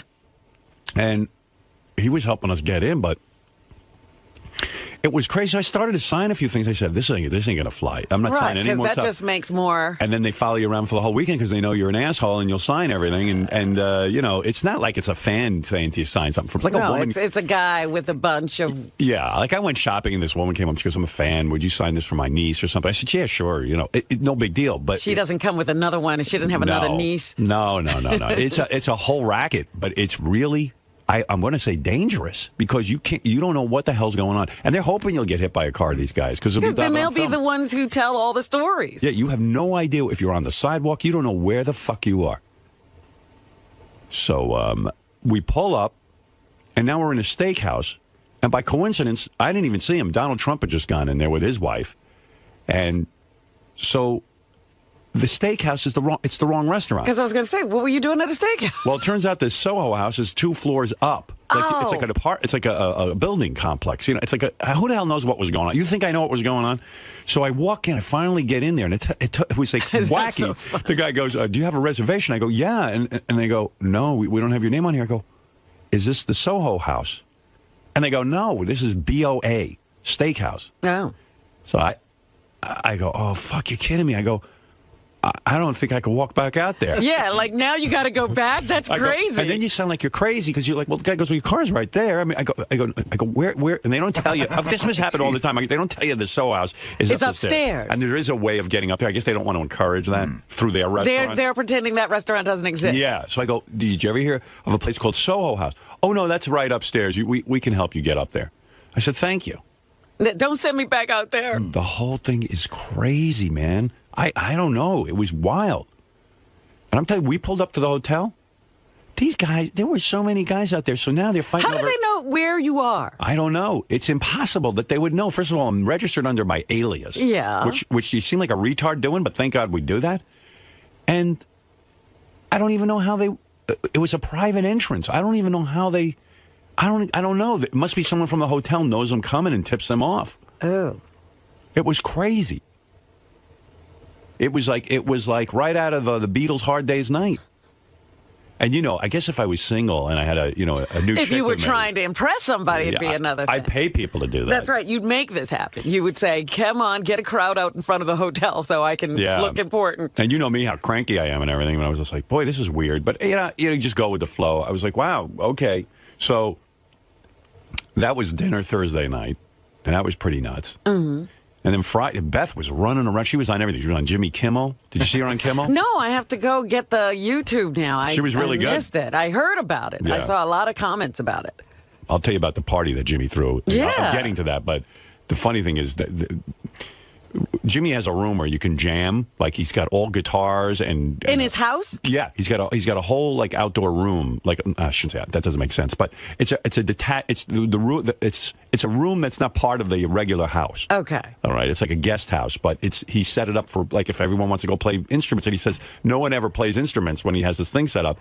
So a bunch of us went in there, and I saw pictures from the evening, and I'm standing next to Ashton Kutcher, who's coming into that this morning.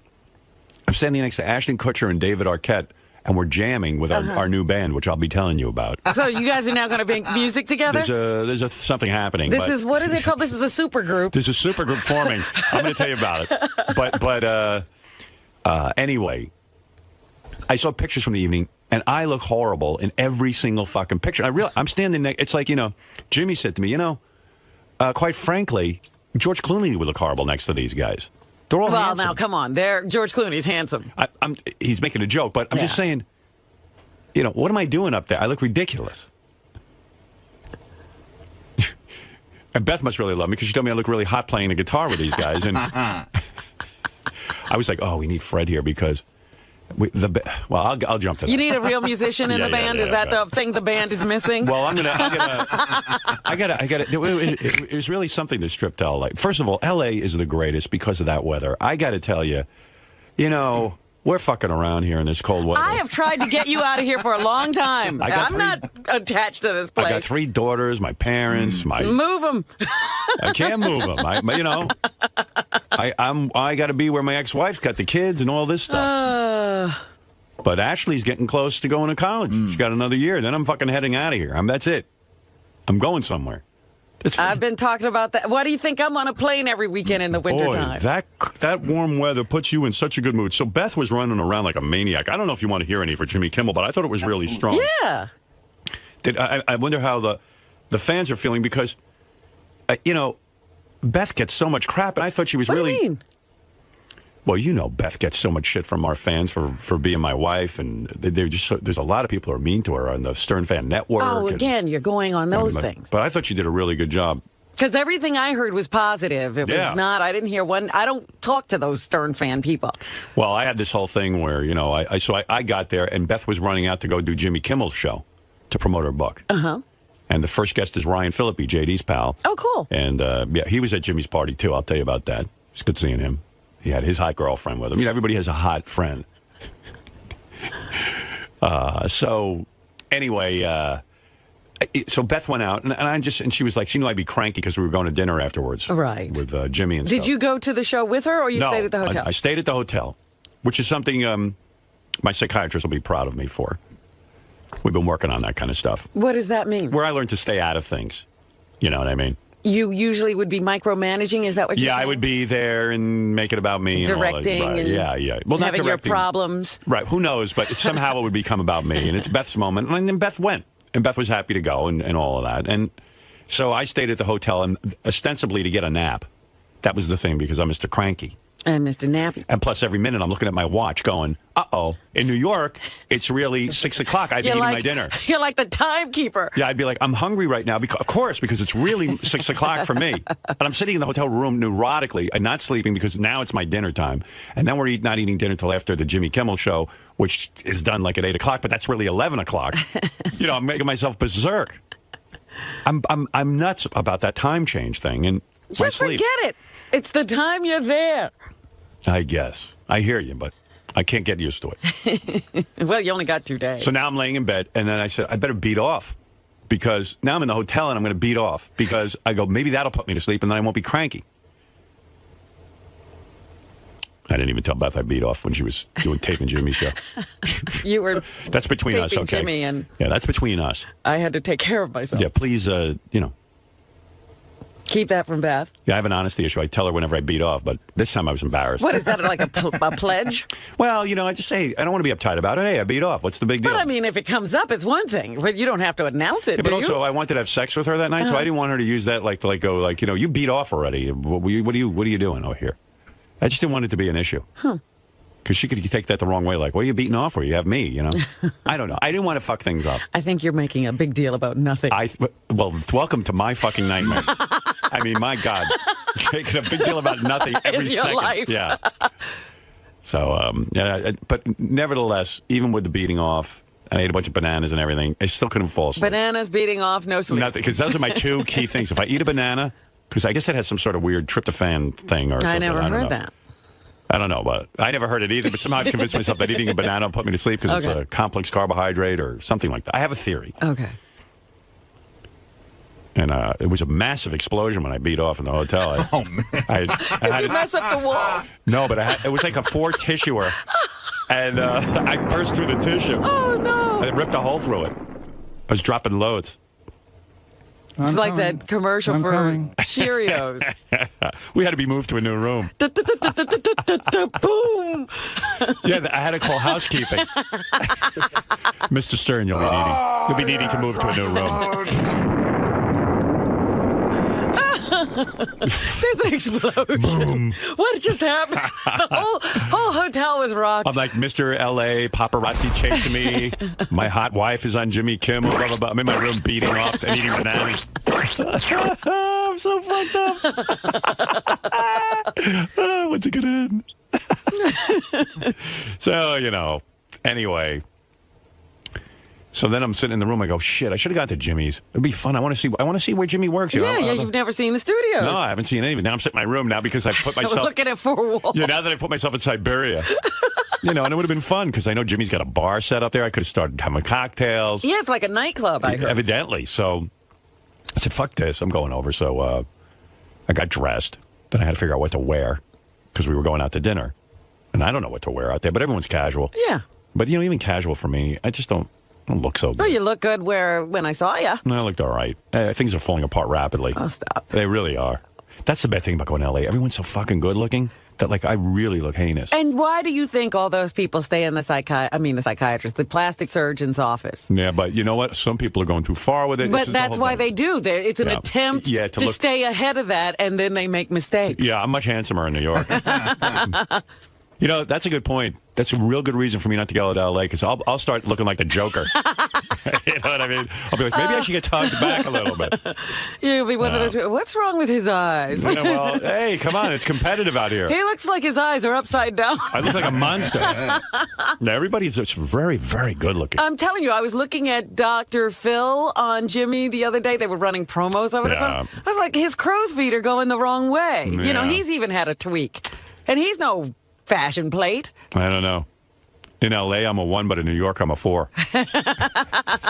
It's great. In New York, I could almost look cute on days. Sometimes. Come on, there are some other places with good weather where you can maintain a 4. Yeah.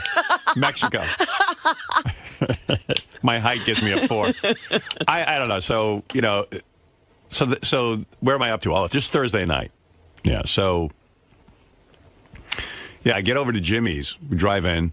And boy, that's a nice setup, man. You walk in, he's got like a whole bar, and the place is packed. This is at the studio. You're not talking about his house. No, I'm talking about at the studio where he works. He's got his own, it's like the Jimmy Kimmel Theater type situation. They don't call it that, but, you know, he's got complexes of offices, and you walk in by the dressing rooms, and all of a sudden there's this huge party going on. Now, when I say party, I want to say 200 people partying with a bar and a full bar service. It looks like you went out for the night. And if you know someone or you're sort of a VIP or something, I guess you get back into this area. And it's the place to go for drinks, like a club. And it's not even people who have anything to do with the show. Huh? What's that all about? I don't know. The bar's going, and it's, would you like a drink? And I'm like, yeah, sure, okay. What do you got? Start out with a little white wine here. Now, is it open bar? Open bar. Wow. I mean, it was open bar for me. I wonder if these other people have to pay. Yeah, I'm like, is Jimmy like subsidizing I don't know, his but, career by opening a joint? But it is some vibe back there. And I even said to Jimmy, I mean, these aren't the guests or anything. It's just like, what's going on? It's like a whole other show. You don't even know who these people are. They could almost have a reality show just based on that bar. No, you don't know who they are, but they're all sort of somebody, but you don't know who. Right, but I'm just saying they're not with the people on the show. They're not. I didn't even like hang out over there because it was too crazy. Because every time I walked by, people started cheering and screaming and going, like, yeah, it was. I was like, I wasn't going to go sit there and have a drink. It wouldn't have been relaxing. Right. You know, I would have been the entertainment. So I was just sitting in the dressing room. Beth was in there, and you know, all the producers and getting her ready and everything. And a lot of the guys who work on that show are big fans of mine. And then so Beth went out and taped. Did the show. It was really good. Like I thought she should have had more time. They had really good repartee. Beth and Jimmy. I don't know if you want to hear any of it. I do want to hear. Let's see. You want the full interview is 9 minutes. I don't know how much. But I'm really. Wait a minute. How's your psychiatrist going to feel about the fact that you then got up and went over? No, there? I was there at the appropriate time, like when I was called for. But they were running late on their taping, so I ended up being there to see the taping. I wasn't even supposed to be there for that, so it wasn't my fault. All right. You know. Ryan Phillippe was the first guest, and he was saying some really nice things about me. He was really being very sweet and talking about how his mom used to drive him around, and he listened to the show, and it was like his big influence. So it was not. I was really starting to feel very full of myself being out there because the people were carrying on about me and telling me I was a genius. Like Amy Poehler from Saturday Night Live was I'll tell you who was at the party, but she was there and her husband and they were telling me I'm their hero and comedy hero, and I was just like, how come they're all doing very well and are respected, yeah, yet we're still over here? I know. I'm everyone's comedy hero, and they've all done very well in a respectable way, and I'm still this fucking pariah, this freak show. I don't know. This social pariah. Like Jimmy's got a show on ABC, Amy Poehler's on Saturday Night Live, and has a TV show on NBC, and and I'm still some weird dreg or something. And so then Beth came back, and I told her how funny it was, and everyone was really pleased. And then then we went up to Jimmy's offices to get him because we were all going to go to dinner. But did they not come in the same car as you? How come they weren't with you when you went to the Soho? Because they had a different car. Because afterwards they're going home, and we were going back to the hotel. So yeah, they had a different car. Oh, okay. Yeah, and that's when that whole Soho. This is why like all those Hollywood people talk about conservation and saving the environment. Look at how many cars. I know. But you know what? It was really kind of exciting because I was excited for Beth and I felt good, and she was nervous that she wanted it to go well because she knows Jimmy so well. Oh yeah. But and plus you drink before you go on. I slowed Beth down. She was drinking? Well, yeah, I told you there was a whole bar with cocktail area. And doesn't mean you have to have a cocktail. She had a glass of wine or something, but she said that's the key to getting relaxed. I mean, it's really kind of smart to give people alcohol before they have to go out. Oh my goodness. Yeah. So anyway, yes. Then the whole dinner thing happened Thursday night, and and that whole story. I'm telling you, this big Hollywood party that Jimmy threw was really quite something. I'll tell you the guest list. So this was Saturday night. So I really didn't even know who was coming entirely because, there were some people that I had invited because Jimmy said, who do you want to have there? And then there were people just kind of were there, and I didn't even know they were coming. So he's all dialed in, apparently, in this Hollywood scene. Yes and no. I don't know. I can't tell what's going on out there. I'm just I'm so out of it.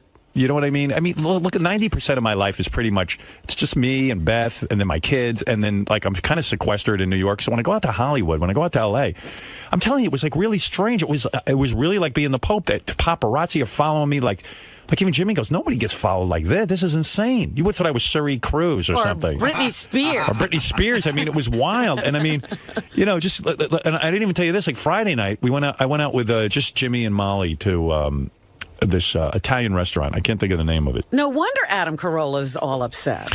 Adam was at the party, and Adam goes, you wouldn't give him any special time. No, we invited Adam Friday night. He was shooting a commercial or something, and he wasn't available to come. So I met Jimmy and Molly over at this Italian restaurant.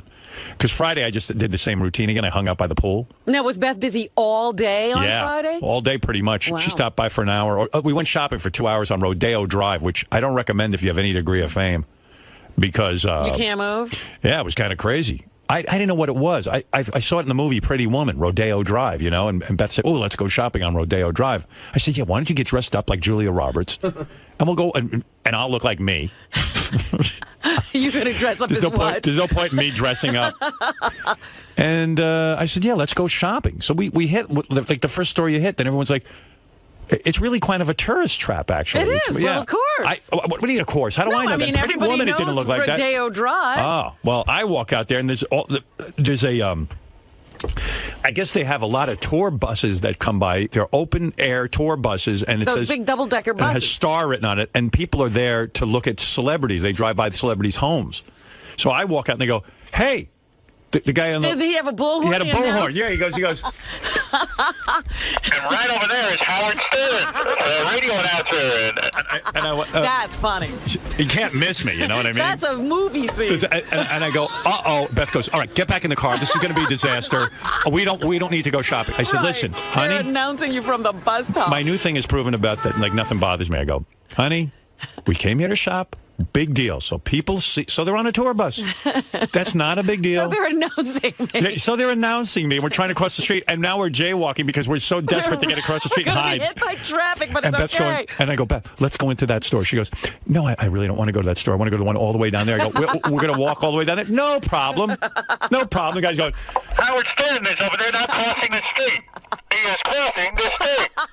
so we went in some stores, and Beth said to me, I had enough shopping. Let's just go. You know, like we went to two This was stores. a bust. It kind of was. Yeah. It was a shame. But she was real tired from doing all this promotion, and I couldn't wait to get back to the fucking room. And What'd you wear? What'd you throw on? For the shopping spree. Same thing I'm wearing now. Yeah. I don't get dressed up. I don't know what to wear. But Beth looked all hot. She had on the big fucking heels and the mini dress. So she was really doing the Pretty Woman thing. I said, go ahead, come on, we're the Pretty Woman. And so I didn't realize it was a whole tourist thing. Oh, well, yeah. I thought it was very exclusive. No, inside is very exclusive. No. Outside is nothing You know, but in Pretty tourists. Woman, they almost throw the people out who are like scumbags. Yeah. Apparently, they don't. Everyone was allowed in because every store I went in, everybody was there. Yeah, but they can't really buy anything. No, I don't know. I don't know what was going on, but then we had to get right. We wanted to take a nap before the party because, as you know, the party started at 6, but that's really 9 o'clock in New York, which is the time I'm on. So you took a nap? Yeah, we took a nap. Even though you'd been lying by the pool all day? Well, I was turned on because Beth was wearing a short skirt, and we were on Rodeo Drive. I said, when we get back, I want to keep so that. you didn't nap. I said, keep that skirt on. Well, no, if I blow a load, I'll go right to sleep. So I know that. I'll tell him, like, I better have sex because then I'll fall asleep and take a nap. So I told her to take her dress. She should wear her dress, and we should have sex back in the room. Right. Because it'd be like Pretty Woman. Like, you know, we walk in the room, and then I take her. Uh-huh. But then she had to take a bath or shower or whatever she was taking. She showed up in the room in her just a regular, you know, sleeping outfit. Oh. I got upset because I didn't have my Pretty Woman fantasy. I wasn't Richard Gere. Oh, some other time when she's not I working. want to take you in that dress. You gotta find a time for that when she's not working, Howard. Yeah, right. She's all work. Workaholic. She did a lot of publicity. Yeah. Yeah, I mean, all over the place. And then we had to get ready for Jimmy's party. We showed up, and Jimmy's got this nice house. I don't know. It seems to have... Sounds like a compound with It extra is. houses for band setups. He has like one little room. He has a house with a room that... In other words, I guess what you would call it is a guest house. You know what I mean? And like it's not attached to the regular house. Right. But he went all out for this party to welcome us because he had a bunch of people serving. He had guys cooking in his kitchen. He has a very contemporary home. Uh-huh. And the whole kitchen was filled with people cooking. And he's got a pizza oven, and they were making pizzas. And then he wasn't making the pizzas? I thought he was gonna do some he gave up. cooking. There were too many people there for him Yeah. to cook. He evidently entertains a lot. Like, he'll just have a lot of people over. Well, we've heard about those football parties he Every throws Sunday. every Sunday. So then he's got the... so the first room he takes me to is this music room where there's like carpet on the walls. Yeah, so he soundproofed He's the got thing? he's got a keyboard, drum kit, and a bunch of guitars, a trombone, and a trumpet, and like a ukulele. He's got a whole bunch Who of stuff. plays in there? He says no one. He's never had anyone in there. I said, tonight we're playing. We're jamming tonight. I was the one who got that going. Does he play anything? No, he plays a harmonica. I think he plays the clarinet, believe it or No, not. he plays harmonica. Oh, if he's not competent, He's the not, clarinet. so he's not Yeah. going to break out the clarinet in front of guests.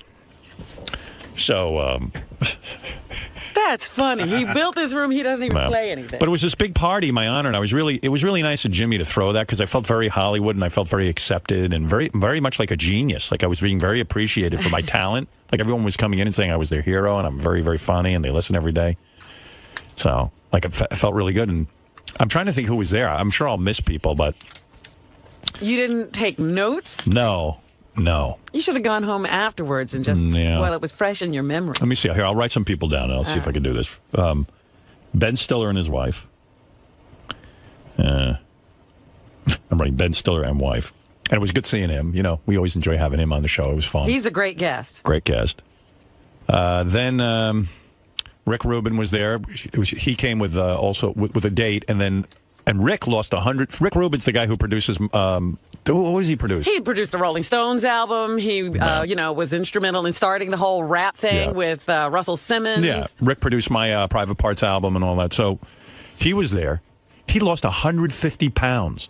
He got that big? Yeah, he looks amazing. The fucking I don't guy. recall him being that huge. Yeah. He was really fat.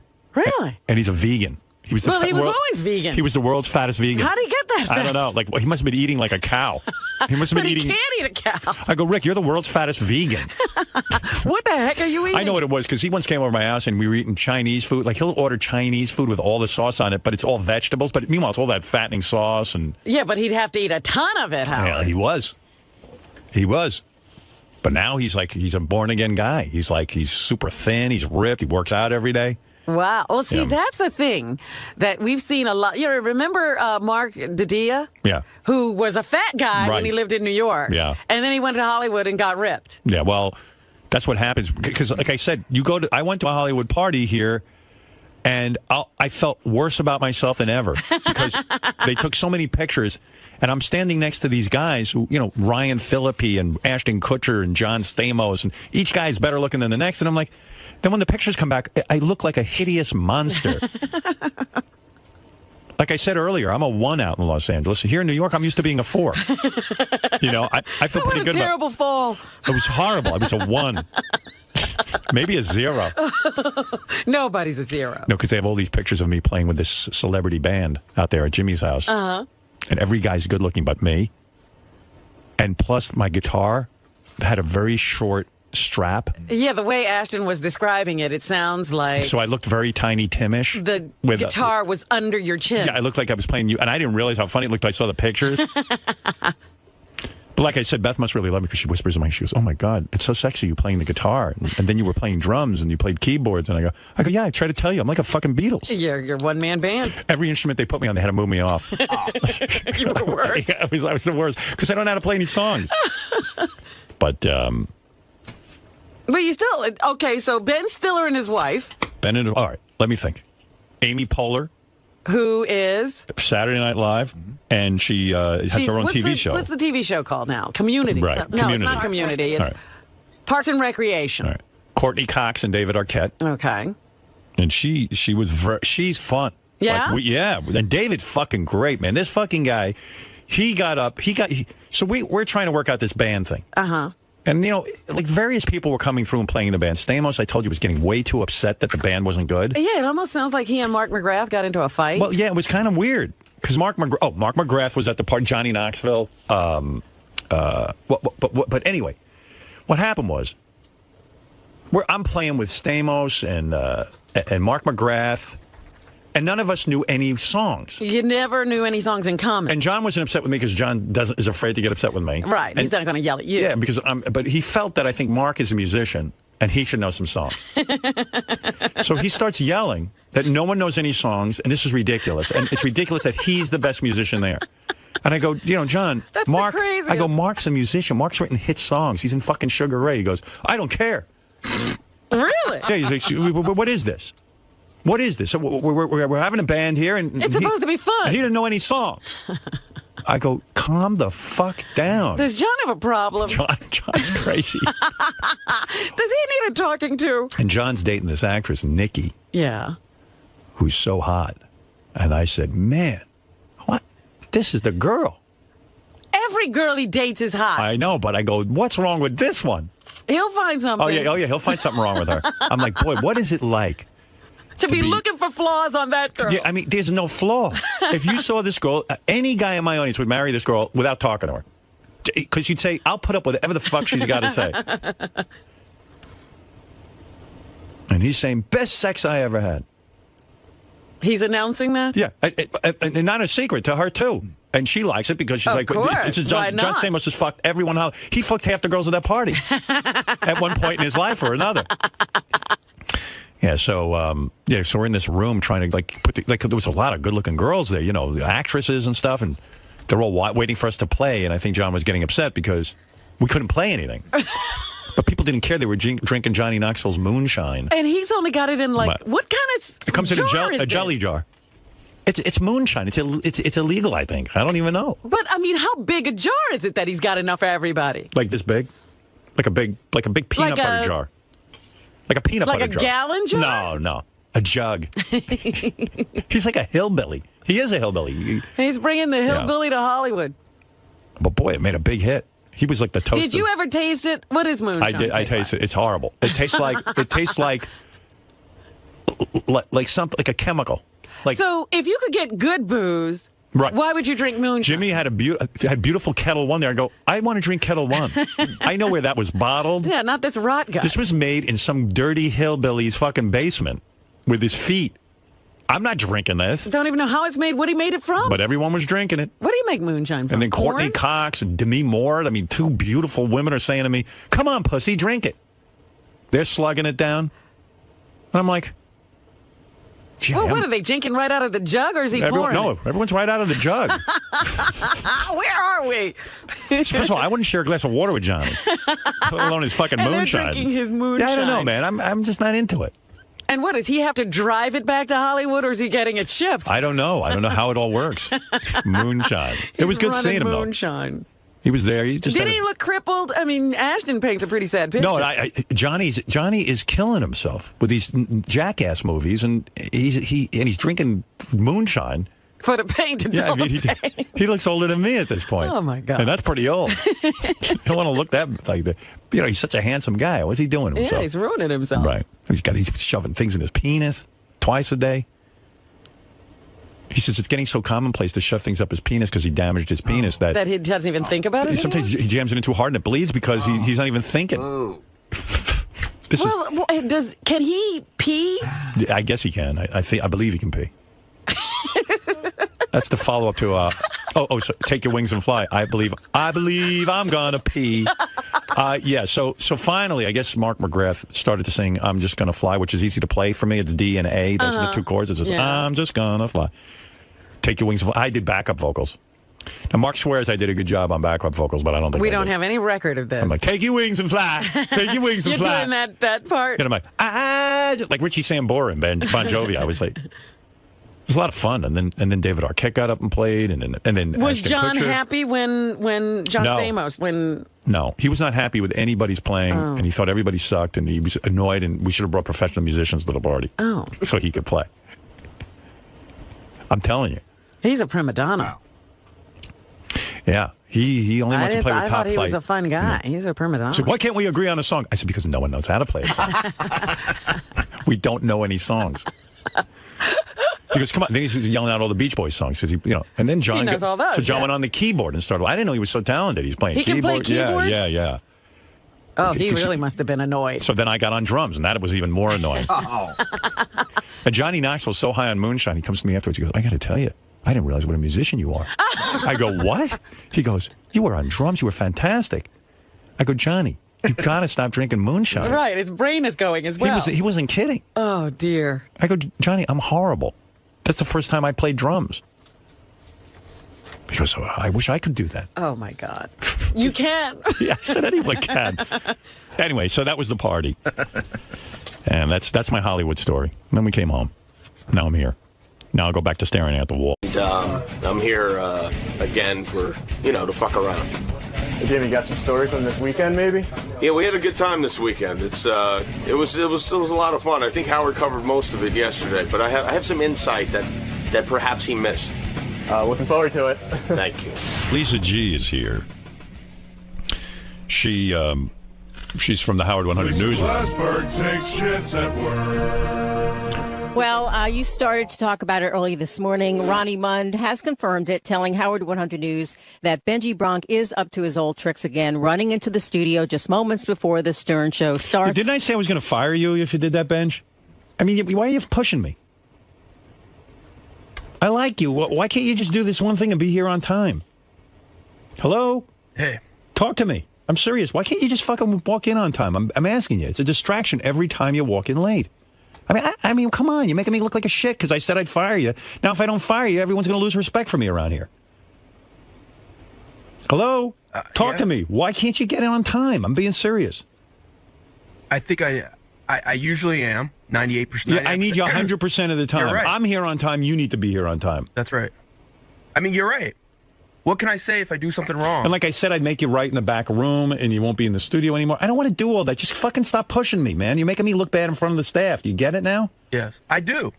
So now everyone's going to say whatever Howard says he doesn't make good on. You're making me look shitty. You're making me look like an asshole.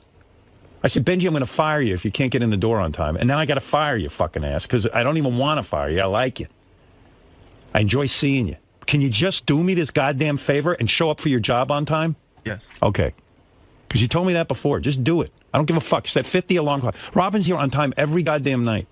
Every day or whatever day this is. What is something changing? Does that happen? Is something different? I don't care. I understand. I'm just That's his wondering problem. if there's something in his life. Go that to changed. bed. He's got a kid or something. I don't know. I mean, come on, you're gonna force me to fire you. I like your work. Just show up on time. You're making me look bad.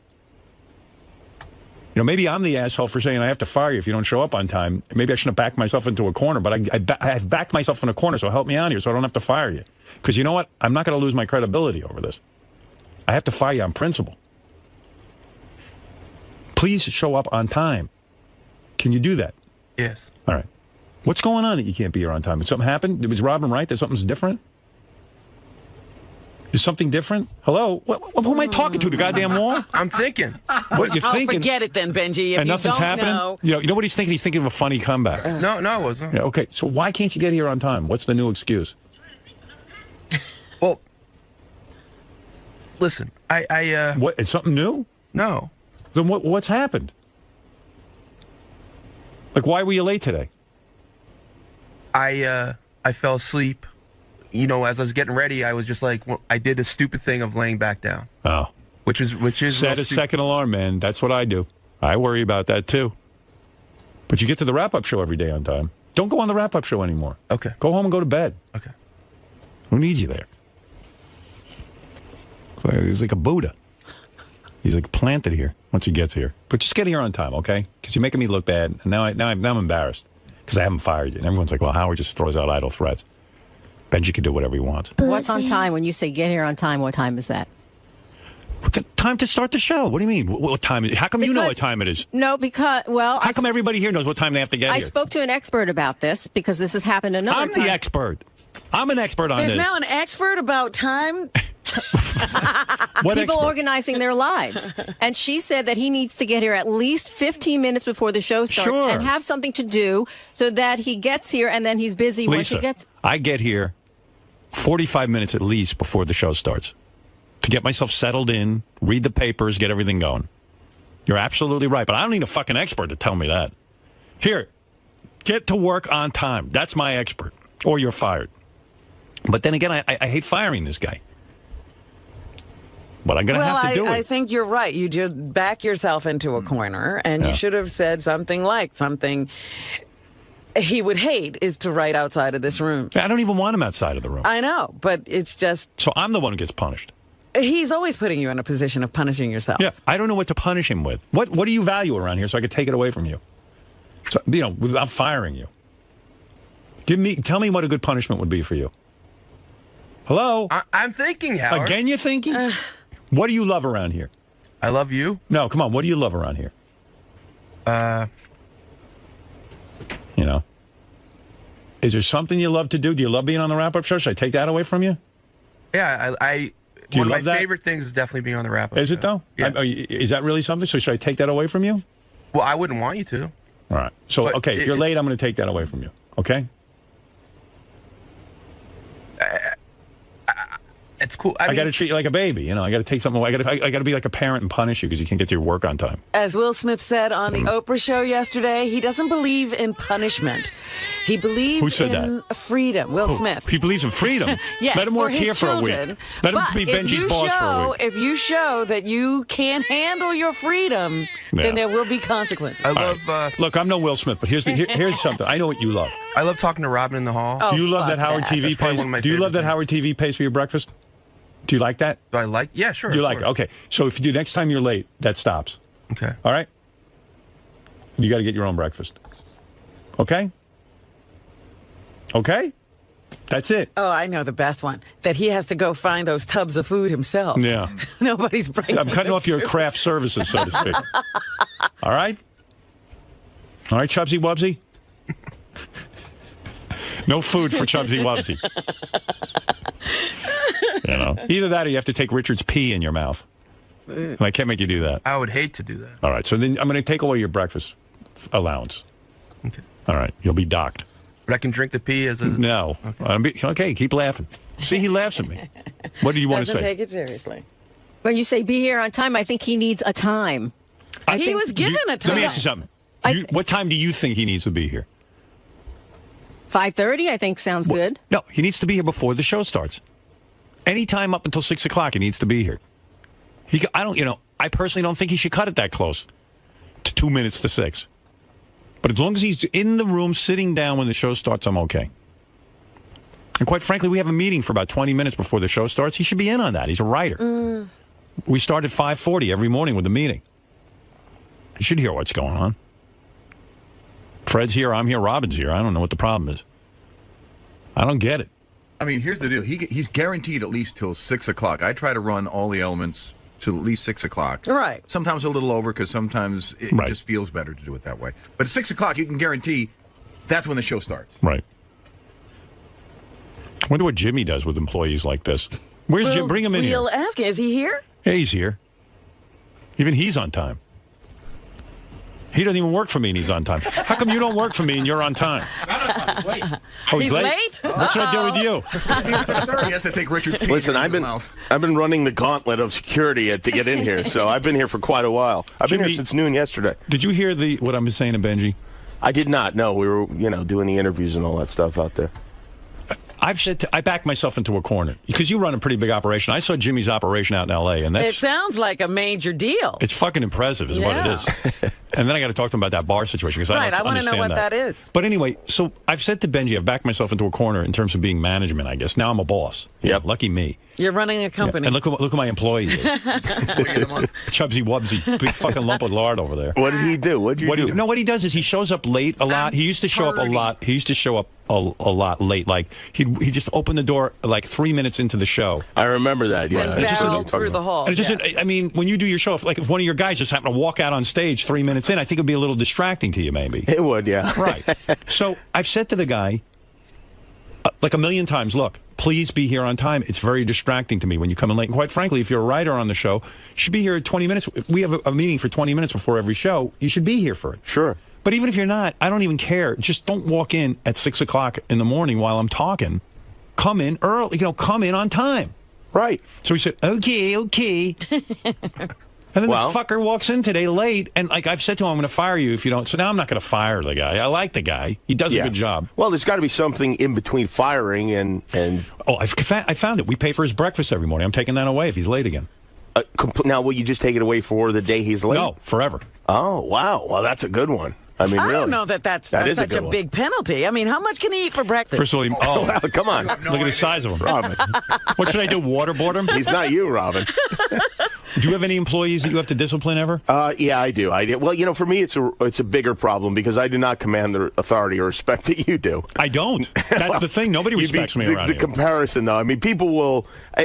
For me, I've hired a lot of family members. I have friends from my block. I was backstage at Jimmy's show. The first person that comes up is this woman, lovely woman. She's Jimmy's cousin. Right. You're My kidding. cousin Mickey, yeah. Your cousin Mickey. And she's nice, and she's the one who's like producing Beth's segment. Then I see Cousin Sal. Uh-huh. And Cousin Sal is a writer on Jimmy's show who's, he's actually come to my house and stuff. But he's there, he's working. Then I go up in the elevator. Uncle Frank is the guy on camera and the security guard. I'm like the Wayans family. Yeah, it's like, in some ways I think it's beautiful, like that you're that connected to your family. And the other way I feel like Jimmy is a good guy, but he must resent the fuck out of all of them on some psychological level. Yeah. I really don't, because the people that work at my show my family members are like the best employees there. They set an example that it makes it hard for the other ones. People can't screw around when they see that my actual family members are there and working harder than they are. But how can you fire? Let's say Sal isn't pulling his weight as a writer. And I know Sal's like a lovely guy. But let's say he starts to really kind of shit things up. And you only get so much budget from ABC. Right. And you need good writers. I mean, you crank out material every fucking day, and it's scripted, and that monologue up front, and the clips, and all that. And, like, all of a sudden, like, Sal's not pulling his weight. You can't get rid of him. Right, but you have to remember that, Sal's been with me way before this show, so I had a long testing period before I got to hire him. So he worked with me when I was on the radio, and he worked with me on Win Ben Sign's Money and The Man Show and Crank Anchor, so I knew he could do it by the time. But I was even thinking, like, with you and Molly now being a couple, and she's co-head writer, what happens if you guys break up? That'll be weird, too, because, don't you think? Isn't that additional pressure? Yeah, it is, yeah. We'll just try not to. Do you guys ever have, like, moments of, like, agitation with each other? How do you discipline Molly? How do you do that? Like, have you ever like said, like, hey, Molly, you're writing some shit for the week, but you can't say that she's your girlfriend. But she doesn't, though, so luckily I'm saying she's probably going to be more, you're probably going to run more into trouble in your personal life. Now, how does that work out at work if you've had a little thing and now you got to go work together? We don't really have a problem with that. Really? I don't know. Hasn't come up yet. Okay. I run things with an iron fist over there. That's the thing with you, because I was thinking about, like, let's say Molly does something wrong. Mm. I don't think you can say anything. Molly's never done anything wrong in her life, so I think I'll be all right. She has a goody two-shoes. Yeah, definitely. You're happy with her, man. Yeah. You should see him. He's like he's all physical with her, and like a man in love. Oh dear. Yeah, get in the car. I push her. yeah. He's like, he's like Ike Turner. Oh God. Takes out the shoe. Off the shoe, the boot. Yeah. I like this girlfriend. Good. I'm glad. Well, I like your wife as well. Beth is lovely, and you guys email each other a lot. It sounds like you two are friends. I think they're more than friends. I think they're going out. Oh really? Well, it's Beth's every minute. I love Jimmy. I love Jimmy. I love Jimmy. I go, you love Jimmy too fucking much. Maybe I ought to look in on this. She really loves you. Well, I love Beth too. Yeah, we do. We send emails and stuff. And sometimes I feel like you're very, very busy. And if I have a question for the two of you, I will just ask Beth that question. By the way, I appreciate that. I really, truly do. She goes, Jimmy is doing this for the party and this one's coming. I go, how come I'm not in on these discussions? She goes, because you don't want to be. Right. And then you're like, yeah, you're right. It's better not to have been on those discussions because there's a whole thing with who was invited and who wasn't invited. And, hey, thanks for not inviting me. I mean, this party became... I really cannot possibly explain what it was like. It was like Oprah was visiting town and coming to my house. I mean, it was crazy. First of all, I had no idea that I had that much juice in L.A. Like, I mean, you saw it. It's I was being chased by paparazzi. I've never seen anything like it. I have to say, I've never seen the craze with aggression. You've got to come more often because the fact that you haven't been there for 12 years or whatever it's been has made people like, I mean, it was crazy. It was crazy. I swear to God, I've never seen it. I didn't expect it. I love the Rodeo Drive story. Oh, I told that whole thing yesterday. Yeah. But meanwhile, I go to meet Jimmy for dinner at this Italian place, really good place. What's the name of that place? At Osteria Mozza, Mario Batali's So again, this is the second night in a row I get followed by the paparazzi. They're chasing us through the fucking street and this and that. I'm telling the driver, don't worry about it. What the hell? But it's really irking me that like somehow they knew ahead of time where I was going to be. So I go into the restaurant. I said to everyone, I said, first of all, how would they know where I'm going? The reservation's under Jimmy's name. It's not under my name. I go in. Reservation was under my name. Oh. No wonder they know I was. Yeah, by the way, I was like, what's going on here? Because I know somebody that works there, and so I said, hey, listen, I want to make sure we have a good table, I'm taking Howard. And they put the reservation under your name, which was weird because I called in to say, hey, we're on our way over there right now, and they're like, I don't have a reservation for you. I was like, what? Even TMZ said that I was the king of L.A. You were. I was. But it's so funny. Yesterday, I'm on the air. I don't know if you heard any of the show. I did. I heard a lot of it. And I'm telling Robin about the party. And this party really did become something in L.A. I sense a little bit of hostility from Robin about this party and the whole thing. Really? And I will get into that. Yes, Robin. Hostility? What are you talking all this. about? That's funny. There was a guy on the phone earlier. I didn't put him on, but he was saying, I sense a lot of jealousy from Robin about the party. I sense and I don't a little sense something. I don't know what's going on. I'm sorry, I missed the moonshine. Robin with the... Oh, that's so Hollywood. It's so Hollywood. No, wait a minute. You're taking enemas and eating bean sprouts. Hold it. Who's more Hollywood than you? Hold it. You are Hollywood. My only problem is that you're introducing Howard to all these people now we can't goof on. Right. That's my only problem. I have a problem with that, too. Like that's ever been an issue for you. No, yesterday 𝗛cie𝘄𝗿𝗍 was here. I was like, oh, no, we've got to be nice to him. We've had Ashton on, but the reason Ashton was at the party, he's been on our show before. Yes, but ever since then, we've goofed on him. No. Well, yes. Give it a couple weeks. You go right back to goofing on him. I mean, come on. Hey, I got to tell you, first of all, I publicly want to thank Jimmy for making my time in Los Angeles so nice. He really did. He was like the host of L.A. He was your President Reagan to your other foreign dignitary. That's right. Status. Yeah. Can I tell you, I put probably 10 times more thought into that party than I did my wedding. It's true. Yeah, because Jimmy describes to me when he got married the first time, he paid no attention to his wedding. Oh, no. But Jimmy was really at Costco. Jimmy really wanted my time in L.A. to be nice. So I think he might want you to come back more often. Yeah. Well, each night he had dinner planned at a different restaurant. We went to Soho House.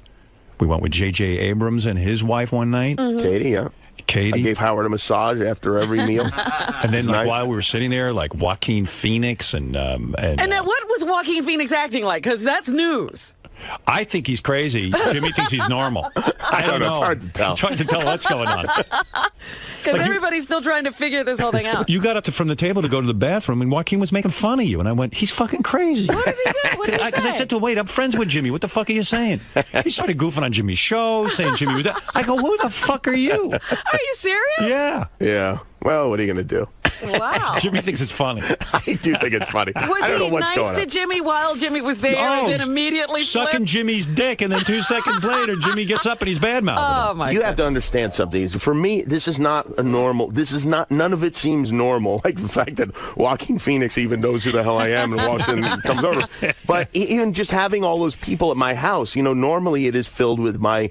Seriously, like I have friends with like lazy eyes, and they look like sea monsters. And to have like Ashton Kutcher and Demi Moore and Courtney Cox playing the drums, it doesn't seem right. So it was exciting for you too, because I thought you have these kind of parties all the time. Because you told me like Tom Cruise came to your house one time. But you have to understand, like Tom Cruise did come to my house, but he was besides Adam, the only celebrity there. Right.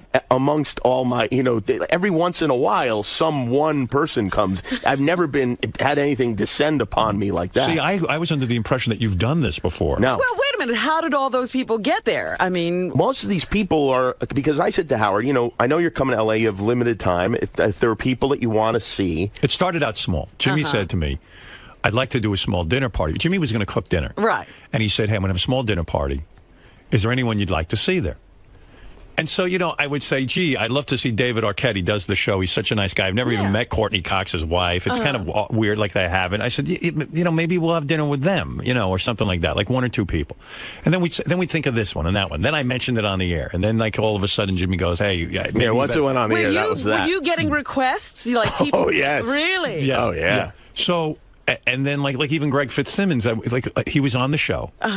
And he's in L.A. And then Jimmy said to me, gee, don't you think we should invite Greg? I said, I was going to say something, but I feel funny inviting people to your home. Right. I don't know. You don't feel like that's your place. Yeah, and I said, I don't know how many people you can cook for, because Jimmy was going to cook. Right. And I said, of course, so I'd say to him, of course I'd love to see Greg, but I don't know. So I can forget him when I'm talking about it. Right. Oh, by the way, did you hear Greg's show last night?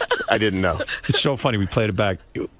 So I'm trying to think of all the celebrities. You destroyed him, by the way, when you said that you didn't know he'd had a show on for a few years. That's when I thought I better invite Greg to this party. Right. Yeah, I didn't realize. But Greg was kind of like, he wasn't hurt or anything, but he was just like, wow, Howard didn't remember I was there, and I was up on stage playing guitar with him and this and that. But I think you forgot a lot of people. It's okay, though. Did I forget a lot of Sounds people? like a very. I It think sounds so. like you could have cooked from Howard's Greg's list. very forgettable, though. That's the thing. I mean, yeah. Oh. It's good to be in show By the way, business. can I mention something really quick? Because I want to apologize for Fred, because I feel very badly. This is a great story. Now, Greg had me on the show, and Greg's a pain in the ass with these questions that he asks. You feel like you have to answer, but he's like, rank who you like best of Howard, Robin, and Fred, first to last. So I go, all right, well, Howard and I are pretty tight. So Howard's first, and then I'm trying to think of all right, who am I going to go with between Robin or Fred? I was like, you know what, Fred has said a couple of things about me on the air that haven't exactly been accurate. Fred, I don't know if you're back there hearing, but I'm listening. But I love Fred. But forced to rank the three of you, that's where it came up, and then it became like I was insulting Fred. But you said about Fred, and I thought it was very astute. Greg said, well, why do you like Robin better than Fred? And you said, well, Fred acts like he's some sort of genius and like he knows. He's unimpeachable. I didn't say that, but what I did say, and I think this is more your fault than Fred's fault. Whenever there's a lull in the conversation, you guys, I don't know, you turn to Fred, and then Fred will answer you, whatever the issue is. Right. I'll answer to the best of my ability. Doesn't anyone in this room have a computer? I mean, isn't there a Google search of any kind in here? Sure. So in other words,